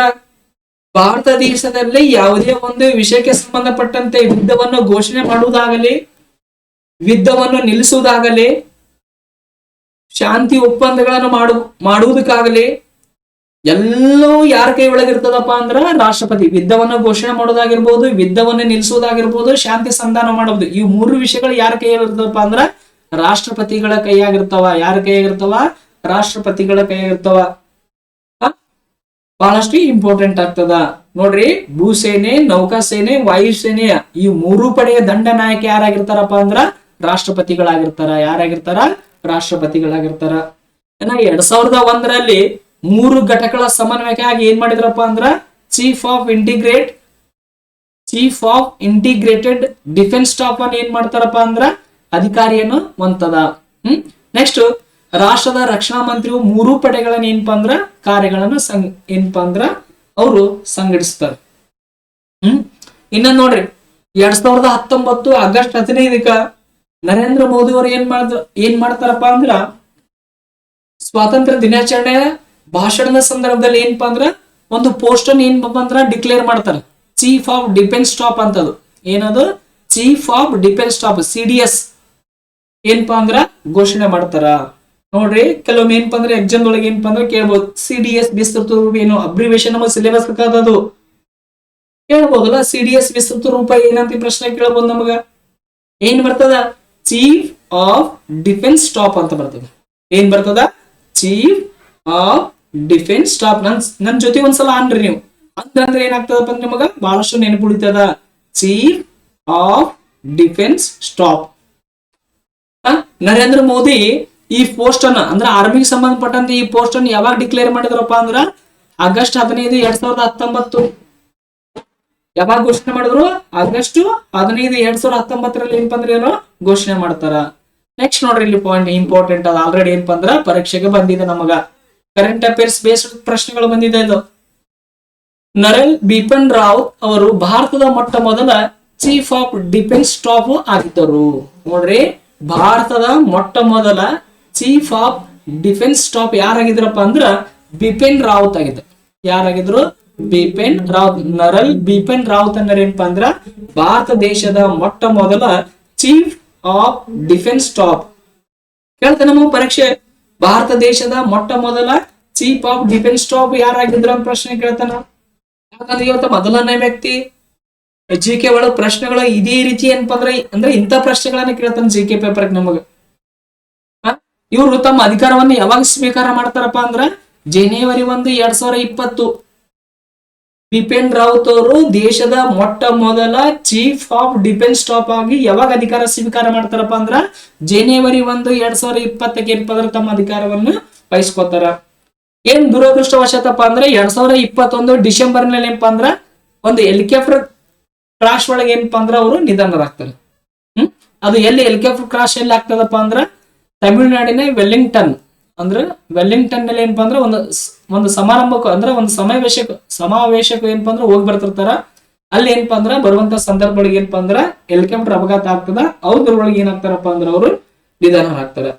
ನೆಕ್ಸ್ಟ್ ಎರಡನೇ ಚೀಫ್ ಆಫ್ ಡಿಫೆನ್ಸ್ ಸ್ಟಾಫ್ ಯಾರದಾರಪ್ಪ ಅಂದ್ರ ಜನರಲ್ ಅನಿಲ್ ಚೌಹಾಣ್ ಅಂತ ಬರ್ತಾರೆ. ಯಾರು ಬರ್ತಾರ? ಜನರಲ್ ಅನಿಲ್ ಚೌಹಾಣ್ ಅಂತ ಬರ್ತಾರ. ಈತ ಭಾರತದ 2ನೇ ಮತ್ತು ಪ್ರಸ್ತುತ ಚೀಫ್ ಆಫ್ ಡಿಫೆನ್ಸ್ ಸ್ಟಾಫ್ ಆಗಿದ್ದಾರ.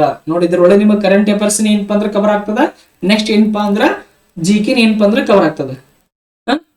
ನೋಡ್ರಿ, ಪ್ರಸ್ತುತ ಭಾರತ ದೇಶದ ಚೀಫ್ ಆಫ್ ಡಿಫೆನ್ಸ್ ಸ್ಟಾಫ್ ಯಾರಂತ ನಾವು ಪ್ರಶ್ನೆ ಕೇಳಬಹುದು.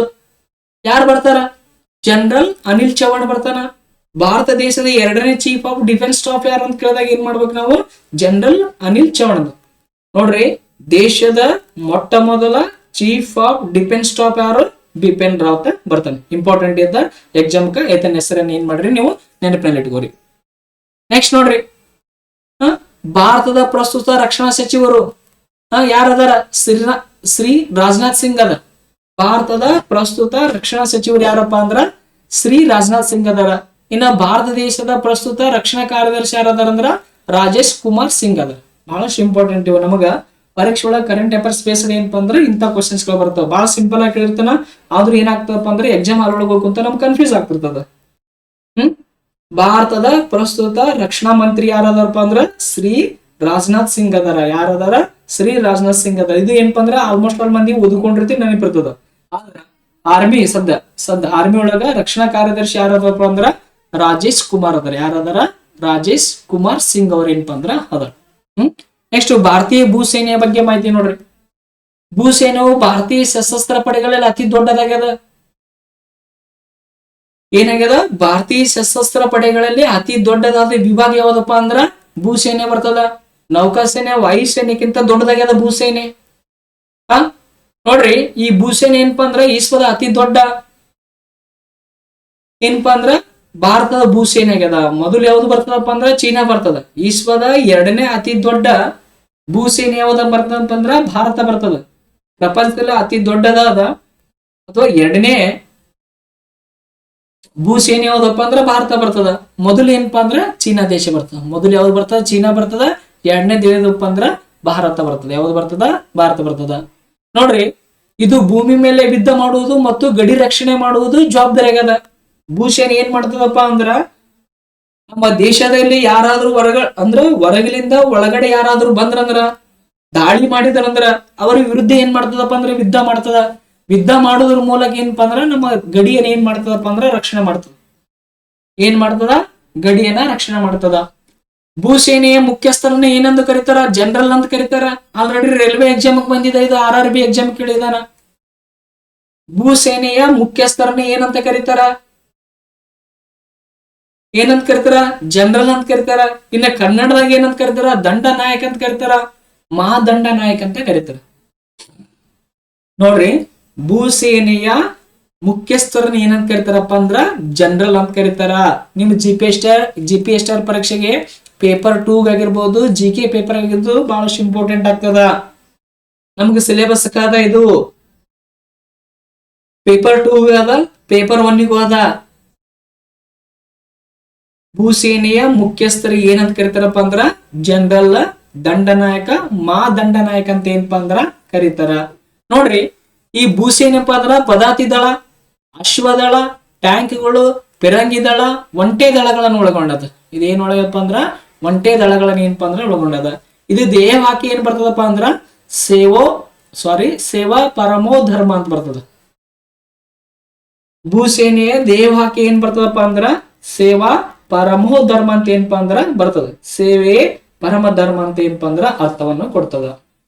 ನೋಡ್ರಿ, ಮುಖ್ಯಸ್ಥರು, ಭೂಸೇನೆ ಮುಖ್ಯಸ್ಥರು ಏನಪ್ಪಾ ಅಂದ್ರ ಜನರಲ್. ಇವ್ರನ್ನ ಏನಪ್ಪಾ ಅಂದ್ರ ಚೀಫ್ ಆಫ್ ಆರ್ಮಿ ಸ್ಟಾಫ್ ಅಂತಾರೆ. ಏನಂತಾರೆ ಇವರಿಗೆ?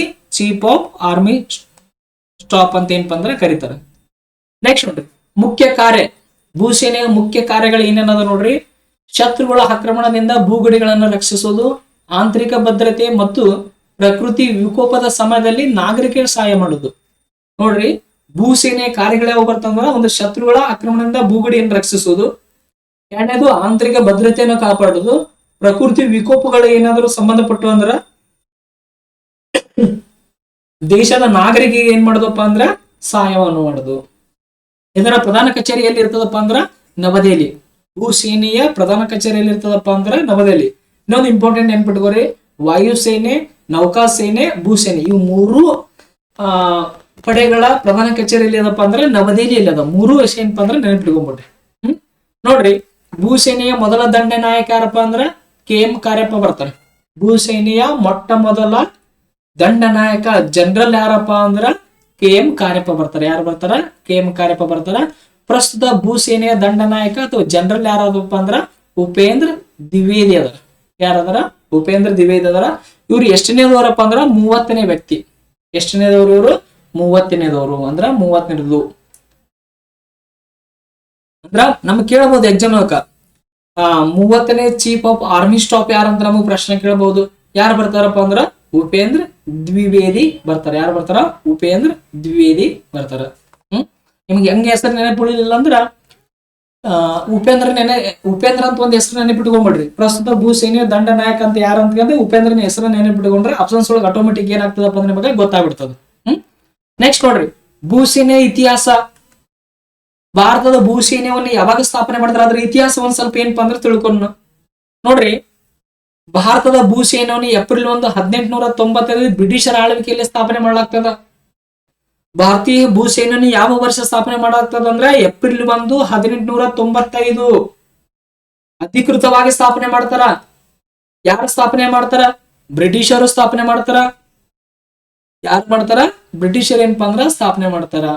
ಇನ್ನ ಸ್ವತಂತ್ರ ಭಾರತದ ಮೊದಲ ಭಾರತೀಯ ಕಮಾಂಡರ್ ಇನ್ ಚೀಫ್ ಆಗಿ ಯಾರು ಕಾರ್ಯನಿರ್ವಹಿಸ್ತಾರಪ್ಪ ಅಂದ್ರ KM ಕಾರ್ಯಪ್ಪ ಅವ್ರು ಬಳಸ್ತಾರ. ಯಾರು ಅಂದ್ರೆ ಯಾರು ಆಗ್ತಾರಪ್ಪ ಅಂದ್ರ KM ಕಾರ್ಯಪ್ಪ ಅಂದ್ರ ಸ್ವತಂತ್ರ ಭಾರತದ ಮೊಟ್ಟ ಮೊದಲ ಭಾರತೀಯ ಕಮಾಂಡರ್ ಇನ್ ಚೀಫ್ ಆಗಿ ಯಾರು ಕಾರ್ಯನಿರ್ವಹಿಸಿದಾರಪ್ಪ ಅಂದ್ರ KM ಕಾರ್ಯಪ್ಪ. ಯಾರು? KM ಕಾರ್ಯಪ್ಪ. ನೋಡ್ರಿ, ಬ್ರಿಟಿಷ್ ಸರ್ಕಾರ ಇವರಿಗೆ ಜನವರಿ 15, 1949 ಏನಪ್ಪಾ ಅಂದ್ರ ಅಧಿಕಾರವನ್ನ ಏನಪ್ಪಾ ಅಂದ್ರ ಹಸ್ತಾಂತರ ಮಾಡ್ತಾರ. ಅದ್ರ ಸಲುವಾಗಿ ಭಾರತದಲ್ಲಿ ಪ್ರತಿ ವರ್ಷ ಏನ್ ಮಾಡ್ತಾರಪ್ಪ ಅಂದ್ರ ಜನವರಿ 15ಕ್ಕ ಸೇನಾ ದಿನ, ಆರ್ಮಿ ದಿನವನ್ನ ಏನ್ ಮಾಡ್ತಾರಪ್ಪ ಅಂದ್ರ ಆಚರಣೆ ಮಾಡ್ತಾರ. ಭಾರತದಲ್ಲಿ ಯಾವ ದಿನಾಂಕದಂದು ಆರ್ಮಿ ದಿನವನ್ನ ಆಚರಣೆ ಮಾಡ್ತಾರಪ್ಪ ಅಂದ್ರ ಜನವರಿ 15. ಯಾಕೆ ಆಚರಣೆ ಮಾಡ್ತಾರಪ್ಪ ಅಂದ್ರ ಸ್ವತಂತ್ರ ಭಾರತದ ಮೊಟ್ಟ ಮೊದಲ ಭಾರತೀಯ ಕಮಾಂಡರ್ ಇನ್ ಚೀಫ್ ಆಗಿ KM ಕಾರ್ಯಪ್ಪ ಅವ್ರು ಏನಪ್ಪಾ ಅಂದ್ರ ಅಧಿಕಾರ ಸ್ವೀಕಾರ ಮಾಡ್ತಾರೆ. ಯಾವಾಗ ಸ್ವೀಕಾರ ಮಾಡ್ತಾರ ಅಂದ್ರ ಜನವರಿ 15, 1949. ಯಾವಾಗ ಸ್ವೀಕಾರ ಮಾಡ್ತಾರ? ಜನವರಿ 15, 1949 ಸ್ವೀಕಾರ ಮಾಡ್ತಾರ. ಆ ದಿನದ ಸವಿ ನೆನಪಿಗಾಗಿ ಭಾರತದಲ್ಲಿ ಏನ್ ಮಾಡ್ತಾರಪ್ಪ ಅಂದ್ರ ಸೇನಾ ದಿನವನ್ನು ಯಾವಾಗ ಆಚರಣೆ ಮಾಡ್ತಾರ ಅಂದ್ರ ಜನವರಿ 15ಕ್ಕೆ ಆಚರಣೆ ಮಾಡ್ತಾರ. ನೆನಪಿಟ್ಕೋರಿ. ನಿಮಗೆ ಏನಾದ್ರು ದಿನಗಳಿಗೆ ಸಂಬಂಧಪಟ್ಟ ಜನವರಿಯಲ್ಲಿ ಇರುವಂತ ದಿನಗಳಿಗೆ ಏನಾದ್ರು ಸಂಬಂಧಪಟ್ಟಂತ ಮಾಹಿತಿ ಬೇಕಾದ್ರೆ ಅದ್ರ ಯಾಕಂದ್ರೆ ನಾ ಯಾಕೆ ಹೇಳ್ತೇನೆ, GPSS ಸಿಲೆಬಸ್ ಜನವರಿಗೆ ಸಂಬಂಧಪಟ್ಟಂತ ಇನ್ನು ಡೀಟೇಲ್ ಆಗಿ ಏನಪ್ಪಾ ಅಂದ್ರ ದಿನಗಳಿಗೆ ಸಂಬಂಧಪಟ್ಟಂತ ಒಂದು ಸಪರೇಟ್ ಕ್ಲಾಸ್ ಅನ್ನ ಏನ್ ಮಾಡಪ್ಪ ಅಂದ್ರ ಮಾಡಿದ್ವಿ ನಮ್ಮ ಯೂಟ್ಯೂಬ್ ಚಾನಲ್ ಒಳಗ. ಅದನ್ನ ಒಂಚೂರು ಏನಪ್ಪಾ ಅಂದ್ರ ವೀಕ್ಷಣೆ ಮಾಡಿದ್ರ ಅಂದ್ರ ಆರಾಮಾಗಿ ಏನಪ್ಪಾ ಅಂದ್ರ ನೀವು ಒಂದ್ ಅಂಕವನ್ನ ಗಳಿಸಬಹುದು. ನೆಕ್ಸ್ಟ್ ನೋಡ್ರಿ, ಭಾರತೀಯ ಸೇನೆಯ 7 ಕಮಾಂಡ್ಗಳು ಬರ್ತಾವ. ಭಾರತೀಯ ಭೂ ಸೇನೆಯಲ್ಲಿ ಎಷ್ಟು ಕಮಾಂಡ್ಗಳು ಬರ್ತಾವಪ್ಪ ಅಂದ್ರ 7 ಕಮಾಂಡ್ಗಳು ಬರ್ತಾವ. ಆ ಕಮಾಂಡ್ಗಳನ್ನು ನಾವು ಏನ್ ಮಾಡ್ತೀವಪ್ಪ ಅಂದ್ರೆ ಏರಿಯಾ ಮತ್ತು ಸಬ್ ಏರಿಯಾ, ವಲಯ ಮತ್ತು ಉಪಯ ವಲಯಗಳನ್ನಾಗಿ ವಿಂಗಡಣೆ ಮಾಡ್ತೀವಿ. ಭಾರತೀಯ ಭೂ ಸೇನೆಯಲ್ಲಿ ಎಷ್ಟು ಕಮಾಂಡ್ಗಳು ಬರ್ತಾವ? 7 ಕಮಾಂಡ್ಗಳು ಬರ್ತಾವ. ಎಷ್ಟು ಕಮಾಂಡ್ಗಳು ಬರ್ತಾವ? 7 ಕಮಾಂಡ್ಗಳು ಬರ್ತಾವ. ಆ ಕಮಾಂಡ್ಗಳನ್ನು ಏನಾಗಿ ವಿಂಗಡಣೆ ಮಾಡ್ತೀವಿ? ಮತ್ತೆ ವಲಯ ಮತ್ತು ಉಪವಲಯಗಳು, ಇಂಗ್ಲಿಷ್ ಒಳಗ ಏರಿಯಾ ಅಂತಾರ. ಮತ್ ಇನ್ನೊಂದ್ ಏನಪ್ಪಾ ಅಂದ್ರ ಸಬ್ ಏರಿಯಾ ಬರ್ತದ. ಏನಪ್ಪಾ ಅಂದ್ರ ವಿಂಗಡಣೆ ಮಾಡ್ತೀವಿ. ಇಂಪಾರ್ಟೆಂಟ್ ಆಗ್ತದ ನೋಡ್ರಿ ಇದು. ನಿಮಗ GPSS HSR ಪರೀಕ್ಷೆಗೆ ತಯಾರಿ ಮಾಡೋರಿಗೆ ಬಹಳ ಇಂಪಾರ್ಟೆಂಟ್ ಇದು. ನಾ ಪದೇ ಪದೇ ಹೇಳ್ತೀನಿ, ನಿಮಗೆ ರಿಪೀಟ್ ಹೇಳ್ತೀನಿ, ಯಾಕಂದ್ರೆ ನಿಮ್ ತಲೆಯಾಗಿ ಈ ವಿಷಯ ಪ್ರಿಂಟ್ ಆಗ್ಬಿಡೋಕು. ಭಾರತೀಯ ಭೂ ಸೇನೆಯಲ್ಲಿ ಎಷ್ಟು ಕಮಾಂಡ್ಗಳು ಬರ್ತಾವ? ಎಷ್ಟು ಬರ್ತಾವ? 7 ಬರ್ತಾವ. ಆ ಕಮಾಂಡ್ಗಳನ್ನ ಎಷ್ಟು ವಿಭಾಗಗಳನ್ನಾಗಿ ವಿಂಗಡಣೆ ಮಾಡ್ತೀವಿ? 2 ವಿಭಾಗಗಳನ್ನಾಗಿ ವಿಂಗಡಣೆ ಮಾಡ್ತೀವಿ. ಒಂದನ್ನ ಏರಿಯಾ ಅಂತ ಕರಿತೀವಿ, ಇನ್ನೊಂದು ಸಬ್ ಏರಿಯಾ ಅಂತ ಏನಪ್ಪಾ ಅಂದ್ರ ಕರಿತೀವಿ. ನೋಡ್ರಿ, ಈ ಭಾರತೀಯ ಸೇನೆ 7 ಕಮಾಂಡ್ಗಳದವಲ್ಲ, ಆ ಕಮಾಂಡ್ಗಳ ಮುಖ್ಯಸ್ಥರನ್ನ ಏನಂತ ಕರಿತಾರಪ್ಪ ಅಂದ್ರ ಲೆಫ್ಟಿನೆಂಟ್ ಜನರಲ್ ಅಂತ ಕರೀತಾರೆ. ಭಾರತೀಯ ಭೂಸೇನೆ 7 ಕಮಾಂಡ್ಗಳನ್ನಲ್ಲ, ಆ ಕಮಾಂಡ್ಗಳ ಮುಖ್ಯಸ್ಥರನ್ನ ಏನಂತ ಕರಿತಾರಪ್ಪ ಅಂದ್ರ ಲೆಫ್ಟಿನೆಂಟ್ ಜನರಲ್ ಅಂತ ಕರೀತಾರ. ಪ್ರತಿ ವಲಯದ ಮುಖ್ಯಸ್ಥರನ್ನ ಮೇಜರ್ ಜನರಲ್ ಅಂತ ಕರೀತಾರ. ಉಪವಲಯದ ಮುಖ್ಯಸ್ಥರನ್ನ ಬ್ರಿಗೇಡರ್ ಅಂತ ಕರೀತಾರ. ಯಾಕಂದ್ರ ನಾಳೆ ನಮಗೆ ಏನ್ ಮಾಡ್ಬೋದಪ್ಪ ಅಂದ್ರ ಒಂದಿಸಿ ಬರೀದ್ರೊಳಗೆ ಕೇಳಬಹುದು. ಒಂದ್ ಕಡೆ ಕಮಾಂಡ್ರಿ ಮುಖ್ಯಸ್ಥ, ಉಪವಲಯದ ಮುಖ್ಯಸ್ಥ, ಪ್ರತಿ ವಲಯದ ಅಂದ್ರ ವಲಯದ ಮುಖ್ಯಸ್ಥ, ಈ ರೀತಿ ಪ್ರಶ್ನೆಗಳು ಕೊಟ್ಟು ಇನ್ನೊಂದ್ ಕಡೆ ಏನಪ್ಪಾ ಅಂದ್ರ ಅವ್ರಿಗೆ ಏನಂತಾರ ಹುದ್ದೆಗಳನ್ನು ಕೊಟ್ಟ ಈ ರೀತಿ ಕೇಳಬಹುದಲ್ಲ. ಏನ್ ಬಿಟ್ಕೊಂಡ್ಬಿಡ್ರಿ. ಈಗ ಕಮಾಂಡಿನ ಮುಖ್ಯಸ್ಥರನ್ನ ಏನಂತ ಕರಿತಾರ? ಲೆಫ್ಟಿನೆಂಟ್ ಅಂತ ಕರಿತಾರ. ವಲಯದ ಮುಖ್ಯಸ್ಥರನ್ನ ಏನಂತ ಕರಿತಾರ? ಮೇಜರ್ ಜನರಲ್ ಅಂತ ಕರಿತಾರ. ಉಪವಲಯದ ಮುಖ್ಯಸ್ಥನ ಬ್ರಿಗೇಡರ್ ಅಂತ ಕರಿತಾರ. ಉಪವಲಯದ ಮುಖ್ಯಸ್ಥನ ಏನಂತ ಕರಿತಾರ? ಬ್ರಿಗೇಡರ್ ಅಂತ ಕರಿತಾರ. ನೋಡ್ರಿ, ಭಾರತೀಯ ಭೂ ಸೇನೆಯಲ್ಲಿ ಕಂಡು ಬರುವಂತ ಈ 7 ಕಮಾಂಡ್ಗಳು ಯಾವ್ಯಾವ ಅದಾವ ನೋಡ್ರಿ. ಒಂದೊಂದು ನೋಡ್ರಿ, 7 ಕಮಾಂಡ್ಗಳು ನೋಡ್ರಿ. ಪೂರ್ವ ಕಮಾಂಡ್ ಬರ್ತದ, ಕಲ್ಕತ್ತಾದೊಳಗದ. ಪೂರ್ವ ಕಮಾಂಡ್ ಎಲ್ಲದ? ಕಲ್ಕತ್ತಾದೊಳಗದ. ಕಲ್ಕತ್ತೆಯಲ್ಲಿ ಪಶ್ಚಿಮ ಬಂಗಾಳದೊಳಗೆ ಬರ್ತದ. ಪೂರ್ವ ಕಮಾಂಡ ಪಶ್ಚಿಮ ಬಂಗಾಳ ಬರ್ತದ. ನೆಕ್ಸ್ಟ್ ಇದಕ್ಕೆ ನೆನಪಿಟ್ಕೊಂಡು ಒಂದು ಟ್ರಿಕ್ಸ್ ಅದ, ಕೆಳಗಡೆ ಐತಿ, ನಿಮ್ಗೆ ಆಮೇಲೆ ಏನಪ್ಪಾ ಅಂದ್ರೆ ಹೇಳ್ತೀನಿ. ನೆಕ್ಸ್ಟ್ ಪಶ್ಚಿಮ ಕಮಾಂಡ್ ಬರ್ತದ, ಚಂಡಿ ಮಂದಿರ ಅಂದ್ರೆ ಚಂಡೀಗಢದೊಳಗ ಅದ. ಉತ್ತರ ಕಮಾಂಡ್ ಬರ್ತದ, ಉಧಂಪುರ್ ಬರ್ತದ, ಜಮ್ಮು ಕಾಶ್ಮೀರ. ದಕ್ಷಿಣ ಕಮಾಂಡ್ ಬರ್ತದ, ಪುಣೆ ಮಹಾರಾಷ್ಟ್ರ ಬರ್ತದ. ಕೇಂದ್ರ ಕಮಾಂಡ್ ಬರ್ತದ, ಲಕ್ನೋ ಉತ್ತರ ಪ್ರದೇಶ ಬರ್ತದ. ನೆಕ್ಸ್ಟ್ 6ನೇ ನೋಡ್ರಿ, ವಾಯುವ್ಯ ಕಮಾಂಡ್ ಬರ್ತದ, ಜೈಪುರ್ ಬರ್ತದ, ರಾಜಸ್ಥಾನ. ನೆಕ್ಸ್ಟ್ 7ನೇದು ತರಬೇತಿ ಕಮಾಂಡ್ ಬರ್ತದ. ಇದು ಏನಪ್ಪಾ ಅಂದ್ರ ಮಧ್ಯಪ್ರದೇಶ, ಮಾವನ ಮಧ್ಯಪ್ರದೇಶದೊಳಗೆ ಏನಪ್ಪಾ ಅಂದ್ರ ಅದು. ನೋಡ್ರಿ, ಇವುಗಳನ್ನ ಹೆಂಗ್ ನೆನಪಿಟ್ಕೋಬೇಕಪ್ಪ ಅಂದ್ರ ದಿಕ್ಕುಗಳ ವಯಸ್ಸು ನೀವ್ ಏನ್ ಮಾಡ್ರಪ್ಪ ಅಂದ್ರೆ ನೆನಪಿಟ್ಕೋಬಹುದು. ಪೂರ್ವಕ್ಕೆ ಏನ್ ಬರ್ತದ? ಕಲ್ಕತ್ತಾ ಬರ್ತದ. ಪಶ್ಚಿಮಕ್ಕೆ ಏನ್ ಬರ್ತದ? ಚಂಡೀಗಢ ಬರ್ತದ. ಉತ್ತರ ಕಮಾಂಡ್ ಅಂದ್ರ ಭಾರತದ ಉತ್ತರಕ್ಕೆ ಯಾವ್ದು ಬರ್ತದ? ಜಮ್ಮು ಕಾಶ್ಮೀರ ಬರ್ತದ. ಭಾರತದ ದಕ್ಷಿಣಕ್ಕೆ ಯಾವ್ದು ಬರ್ತದ? ಮಹಾರಾಷ್ಟ್ರ ಬರ್ತದ. ಭಾರತದ ಮಧ್ಯದಲ್ಲಿ ಯಾವ್ದು ಬರ್ತದ? ಉತ್ತರ ಪ್ರದೇಶ ಬರ್ತದ. ವಾಯು ಭಾಗ ಯಾವ್ದು ಬರ್ತಪ್ಪ? ರಾಜಸ್ಥಾನ ಬರ್ತದ. ಈ ರೀತಿ ಏನಪ್ಪಾ ಅಂದ್ರೆ ನೀವು ನೆನಪಿಡ್ಬೋದು. ಸರ್ ನನಗೆ ಹಂಗಾದ್ರೂ ನೆನಪಿಡಲ್ಲ ಅಂದ್ರೆ ಇಲ್ಲೊಂದು ಟ್ರಿಕ್ಸ್ ಇದೆ ನೋಡ್ರಿ. ಇಲ್ಲೊಂದು ಟ್ರಿಕ್ಸ್ ಇದೆ, ನೆನಪಿಡುವ ಟ್ರಿಕ್ಸ್ ಅಂದ್ರ ಭೂಸೇನೆ 7 ಕಮಾಂಡ್ಗಳನ್ನ ಏನಪ್ಪಾ ಅಂದ್ರೆ ನೆನಪಿಡುವಂತ ಟ್ರಿಕ್ಸ್ ನೋಡ್ರಿ. ಪೊಕ್ಕಪ್ಪ, ಪಚ್ಚಪ್ಪ, ಉದಕ, ಕಲ್ಲಪ್ಪ ಭೂಸೇನೆಯ ತರಬೇತಿ ಪಡೆಯುವುದಕ್ಕೆ ಮಧ್ಯಪ್ರದೇಶಕ್ಕೆ ಹೋದರು. ಪೂರ್ವ ಕಮಾಂಡ್ ಕಲ್ಕತ್ತಾ ಪಶ್ಚಿಮ ಬಂಗಾಳ ಬರ್ತದ. ನೋಡ್ರಿ ಇಲ್ಲಿ ಪೂರ್ವ ಕಮಾಂಡ್ ಕಲ್ಕತ್ತಾ ಪಶ್ಚಿಮ ಬಂಗಾಳದಲ್ಲಿ ಬರ್ತದ. ನೋಡ್ರಿ ಒಂಚೂರು ನೋಡ್ರಿ ಪಶ್ಚಿಮ ಕಮಾಂಡ್ ಬರ್ತದ, ಚಂಡಿ ಮಂದಿರ ಒಳಗೆ ಬರ್ತದ, ಚಂಡೀಗಢ ಬರ್ತದ. ನೆಕ್ಸ್ಟ್ ಉದಾಕ ಉತ್ತರ ಕಮಾಂಡ್ ಎಲ್ಲಿ ಬರ್ತದಪ್ಪ ಅಂದ್ರ ಉಧಂಪುರ್ ಒಳಗ.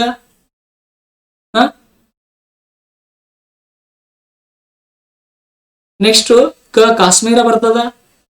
ನೆಕ್ಸ್ಟ್ ಕಲ್ಲಪ್ಪ ದಕ್ಷಿಣ ಕಮಾಂಡ್ ಬರ್ತದ. ಎಲ್ಲಿ ಬರ್ತದಪ್ಪ ಅಂದ್ರ ಪುಣೆ ಬರ್ತದ. ಎಲ್ಲಿ ಬರ್ತದ? ಪುಣೆ.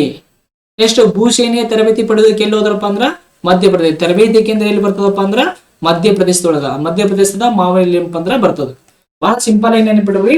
ಪೊಕ್ಕಪ್ಪ, ಪಚ್ಚಪ್ಪ, ಉದಕ, ಕಲ್ಲಪ್ಪ ಭೂಸೇನೆಯ ತರಬೇತಿ ಪಡೆಯೋದಕ್ಕೆ ಏನಪ್ಪ ಅಂದ್ರೆ ಮಧ್ಯಪ್ರದೇಶಕ್ಕೆ ಹೋದ್ರು. ಎಲ್ಲಿಗೆ ಹೋದ್ರು? ಅವ್ರ ಭೂಸೇನೆಯ ತರಬೇತಿ ಪಡೆಯೋದಕ್ಕ ಮಧ್ಯಪ್ರದೇಶಕ್ಕೆ. ಒಂದು ಟ್ರಿಕ್ಸ್ ಅನ್ನ ಇಟ್ಕೊಂಡ್ಬಿಟ್ರಪ್ಪ ಅಂದ್ರ ನೀವು ಎಲ್ಲಾ ಭೂಸೇನೆ 7 ಕಮಾಂಡ್ ಗಳಿಗೆ ಏನ್ ಮಾಡ್ಬೋದಪ್ಪ ಅಂದ್ರೆ ನೀವು ಕೇಳ್ಬೋದು.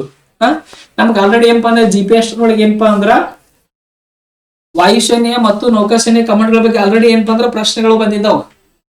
ಬೇಕಾದ್ರೆ ನೀವೇನ್ ಮಾಡ್ರಿ ಒಂದ್ಸಲ ಸ್ಕ್ರೀನ್ ಶಾಟ್ ಅನ್ನ ತಗೊಂಡ್ಬಿಡ್ರಿ. ಅದನ್ನ ತಗೊಂಡ್ರೆ ಏನಪ್ಪಾ ಅಂದ್ರೆ ನಿಮ್ಮ ನೆನಪಿಡೋದಕ್ಕೆ ಈಜಿ ಆಗ್ತದ. ಇನ್ನ ಇಲ್ಲಿ ನೋಡ್ರಿ, ಇವು ಇಂಪಾರ್ಟೆಂಟ್. ಪರೀಕ್ಷೆ ಒಳಗೆ ಏನಪ್ಪಾ ಅಂದ್ರೆ ಪದೇ ಪದೇ ರಿಪೀಟ್ ಆದಂತ ಇಲ್ಲಿ ಸಂಸ್ಥೆಗಳದ ನೋಡ್ರಿ. ರಾಷ್ಟ್ರೀಯ ರಕ್ಷಣಾ ಅಕಾಡೆಮಿ ಖಡಕ್ ವಾಸ್ಲಾ ಪುಣೆಯಲ್ಲಿ ಕಂಡು ಬರ್ತದ. ರಾಷ್ಟ್ರೀಯ ರಕ್ಷಣಾ ಅಕಾಡೆಮಿ ಎಲ್ಲಿ ಕಂಡು ಬರ್ತದಪ್ಪ ಅಂದ್ರೆ ಖಡಕ್ ವಾಸ್ಲಾ ಪುಣೆಯಲ್ಲಿ ಕಂಡು ಬರ್ತದ. ಇದು ಎಲ್ಲದ? ಮಹಾರಾಷ್ಟ್ರ ಒಳಗದ. ಇದು ಇಂಪಾರ್ಟೆಂಟ್, ಬರ್ಕೊಂಡ್ಬಿಡ್ರಿ. ರಾಷ್ಟ್ರೀಯ ರಕ್ಷಣಾ ಅಕಾಡೆಮಿ ಎಲ್ಲಪ್ಪ ಅಂದ್ರ ಖಡಕ್ ವಾಸ್ಲಾ ಪುಣೆಯಲ್ಲಿ ಕಂಡು ಬರ್ತದ. ಎಲ್ಲಿ ಕಂಡು ಬರ್ತದ? ಪುಣೆಯಲ್ಲಿ. ಪುಣೆ ಎಲ್ಲದಪ್ಪ ಅಂದ್ರೆ ಮಹಾರಾಷ್ಟ್ರ ಒಳಗದ. ಇನ್ನ ಭಾರತೀಯ ಮಿಲಿಟರಿ ಅಕಾಡೆಮಿ ಡೆಹ್ರಾಡೂನ್ ಬರ್ತದ. ಭಾರತೀಯ ಮಿಲಿಟರಿ ಅಕಾಡೆಮಿ ಎಲ್ಲಪ್ಪ ಅಂದ್ರೆ ಡೆಹ್ರಾಡೂನ್. ರಾಜ್ಯ ಅಂತ ಕೇಳಿದಾಗ ಏನಪ್ಪ ಅಂದ್ರೆ ಉತ್ತರಾಖಂಡ ಬರ್ತದ. ಅಧಿಕಾರಿಗಳ ತರಬೇತಿ ಅಕಾಡೆಮಿ ಚೆನ್ನೈ ಅದ. ಅಧಿಕಾರಿಗಳ ತರಬೇತಿ ಅಕಾಡೆಮಿ ಎಲ್ಲದಪ್ಪ ಅಂದ್ರ ಚೆನ್ನೈ ಇಲ್ಲದ, ತಮಿಳುನಾಡು. ರಾಷ್ಟ್ರೀಯ ರಕ್ಷಣಾ ಕಾಲೇಜ್ ನವದೆಹಲಿ ಒಳಗದ. ರಾಷ್ಟ್ರೀಯ ರಕ್ಷಣಾ ಕಾಲೇಜ್ ಎಲ್ಲದಪ್ಪ ಅಂದ್ರ ನವದೆಹಲಿ ಒಳಗದ.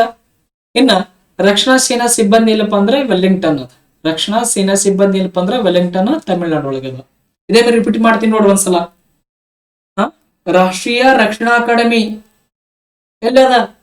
ಖಡಕ್ ವಾಸ್ಲಾ ಪುಣೆ ಎಲ್ಲದ. ರಾಜ್ಯ ಅಂತ ಕೇಳಿದಾಗ ಮಹಾರಾಷ್ಟ್ರ ಬರ್ತದ. ಭಾರತೀಯ ಮಿಲಿಟರಿ ಅಕಾಡೆಮಿ ಎಲ್ಲದ? ಡೆಹ್ರಾಡೂನ್ ಒಳಗದ. ಉತ್ತರಾಖಂಡ ಬರ್ತದ ರಾಜ್ಯವನ್ನ ಕೇಳಿದಾಗ. ಅಧಿಕಾರಿಗಳ ತರಬೇತಿ ಅಕಾಡೆಮಿ ಎಲ್ಲದ? ಚೆನ್ನೈ ಒಳಗದ, ತಮಿಳುನಾಡು ಬರ್ತದ. ರಾಷ್ಟ್ರೀಯ ರಕ್ಷಣಾ ಕಾಲೇಜ್ ಎಲ್ಲದ? ನವದೆಹಲಿ. ರಕ್ಷಣಾ ಸೇನಾ ಸಿಬ್ಬಂದಿ ಅಂದ್ರ ಸಂಸ್ಥೆ ಕೇಂದ್ರ ಎಲ್ಲದಪ್ಪ ಅಂದ್ರ ವೆಲ್ಲಿಂಗ್ಟನ್ ಅದ. ಎಲ್ಲದ? ವೆಲ್ಲಿಂಗ್ಟನ್ ಒಳಗದ. ಇಂಪಾರ್ಟೆಂಟ್ ಆಗ್ತದೆ. ಇದ್ರೊಳಗೆ ಏನ್ ಮಾಡ್ರಿ, ಒಂದು 3 ಅಂಶಗಳನ್ನ ನೆನಪಿಟ್ಕೋರಿ. ಒಂದು ರಾಷ್ಟ್ರೀಯ ರಕ್ಷಣಾ ಅಕಾಡೆಮಿ ನೆನಪಿಟ್ಕೋರಿ, ಭಾರತೀಯ ಮಿಲಿಟರಿ ಅಕಾಡೆಮಿ ನೆನಪಿಟ್ಕೋರಿ, ನೆಕ್ಸ್ಟ್ ರಾಷ್ಟ್ರೀಯ ರಕ್ಷಣಾ ಕಾಲೇಜ್. ಇವು ಪದೇ ಪದೇ ಏನ್ ಮಾಡಿದಾನಪ್ಪ ನಮಗ ಪ್ರಶ್ನೆಗಳನ್ನ ಕೇಳಿದನು. ರಾಷ್ಟ್ರೀಯ ರಕ್ಷಣಾ ಅಕಾಡೆಮಿ ಖಡಕ್ ವಾಸ್ಲಾ, ಭಾರತೀಯ ಮಿಲಿಟರಿ ಅಕಾಡೆಮಿ ಡೆಹ್ರಾಡೂನ್, ರಾಷ್ಟ್ರೀಯ ರಕ್ಷಣಾ ಕಾಲೇಜ್ ಎಲ್ಲಿ ಬರ್ತದಪ್ಪ ಅಂದ್ರೆ ನವದೆಹಲಿ ಒಳಗೆ. ಈ 3 ಕಂಪಲ್ಸರಿ ನೆನ್ಪಿಟ್ಕೋಬೇಕು ನೀವು. ನೋಡ್ರಿ, ಭೂಸೇನೆಗೆ ಸಂಬಂಧಪಟ್ಟಂತೆ ಇತ್ತೀಚೆಗೆ ಏನಪ್ಪಾ ಅಂದ್ರೆ ಅಗ್ನಿಪಥ ಯೋಜನೆ ಅಂತ ಬರ್ತದ. ಯಾವ್ದು ಬರ್ತದ? ಅಗ್ನಿಪಥ ಯೋಜನೆ ಅಂತ ಬರ್ತದ. ಭಾರತೀಯ ಸಶಸ್ತ್ರ ಪಡೆಗಳು ಅಂದ್ರೆ ಭೂಸೇನೆ, ನೌಕಾಸೇನೆ ಮತ್ತು ವಾಯುಸೇನೆಗೆ ನೇಮಕಾತಿ ಪ್ರಕ್ರಿಯೆಯಲ್ಲಿ ತರಲಾದ ಒಂದು ಐತಿಹಾಸಿಕ ಬದಲಾವಣೆ ಆಗದ. ಅಗ್ನಿಪಥ ಯೋಜನೆ ಏನಪ್ಪಾ ಅಂದ್ರ ಭೂಸೇನೆ, ನೌಕಾಸೇನೆ ಮತ್ತು ವಾಯುಸೇನೆ ಏನಪ್ಪಾ ಅಂದ್ರ ಸೈನಿಕರನ್ನು ನೇಮಕ ಮಾಡಿಕೊಳ್ಳಲು ಜಾರಿಗೆ ತಂದಂತ ಒಂದು ಯೋಜನೆ ಆಗದ. ಕರೆಂಟ್ ಅಫೇರ್ಸ್ ನೆನಪಿರಲಿ, ಕೇಳ್ತಿರ್ತ ನಮ್ಮ ಎಕ್ಸಾಮ್ದೊಳಗ. ಈ ಅಗ್ನಿಪಥ ಯೋಜನೆಯಲ್ಲಿ ಸೈನ್ಯಕ್ಕೆ ಸೆಲೆಕ್ಟ್ ಆದವ್ರನ್ನ ಏನಂತ ಕರಿತಾರಪ್ಪ ಅಂದ್ರ ಅಗ್ನಿವೀರರು ಅಂತ ಕರೀತಾರ. ಅವ್ರಿಗೆ ಏನಂತ ಕರಿತಾರ? ಅವ್ರಿಗೆ ಅಗ್ನಿವೀರರು ಅಂತ ಕರೀತಾರ. ಇವರು ಎಷ್ಟು ವರ್ಷ ಸೇವೆಯನ್ನ ಸಲ್ಲಿಸ್ತಾರಪ್ಪ ಅಂದ್ರ 4 ವರ್ಷ ಸಲ್ಲಿಸ್ತಾರ. ಈ 4 ವರ್ಷದಾಗ ಏನಪ್ಪಾ ಅಂದ್ರ 6 ತಿಂಗಳು ಏನಾಗ್ತದಪ್ಪ ಅಂದ್ರ ಅವ್ರಿಗೆ ತರಬೇತಿ ಇರ್ತದ. ಅವ್ರಿಗೆ ಏನಿರ್ತದ? ಅವ್ರಿಗೆ ತರಬೇತಿ ಇರ್ತದ.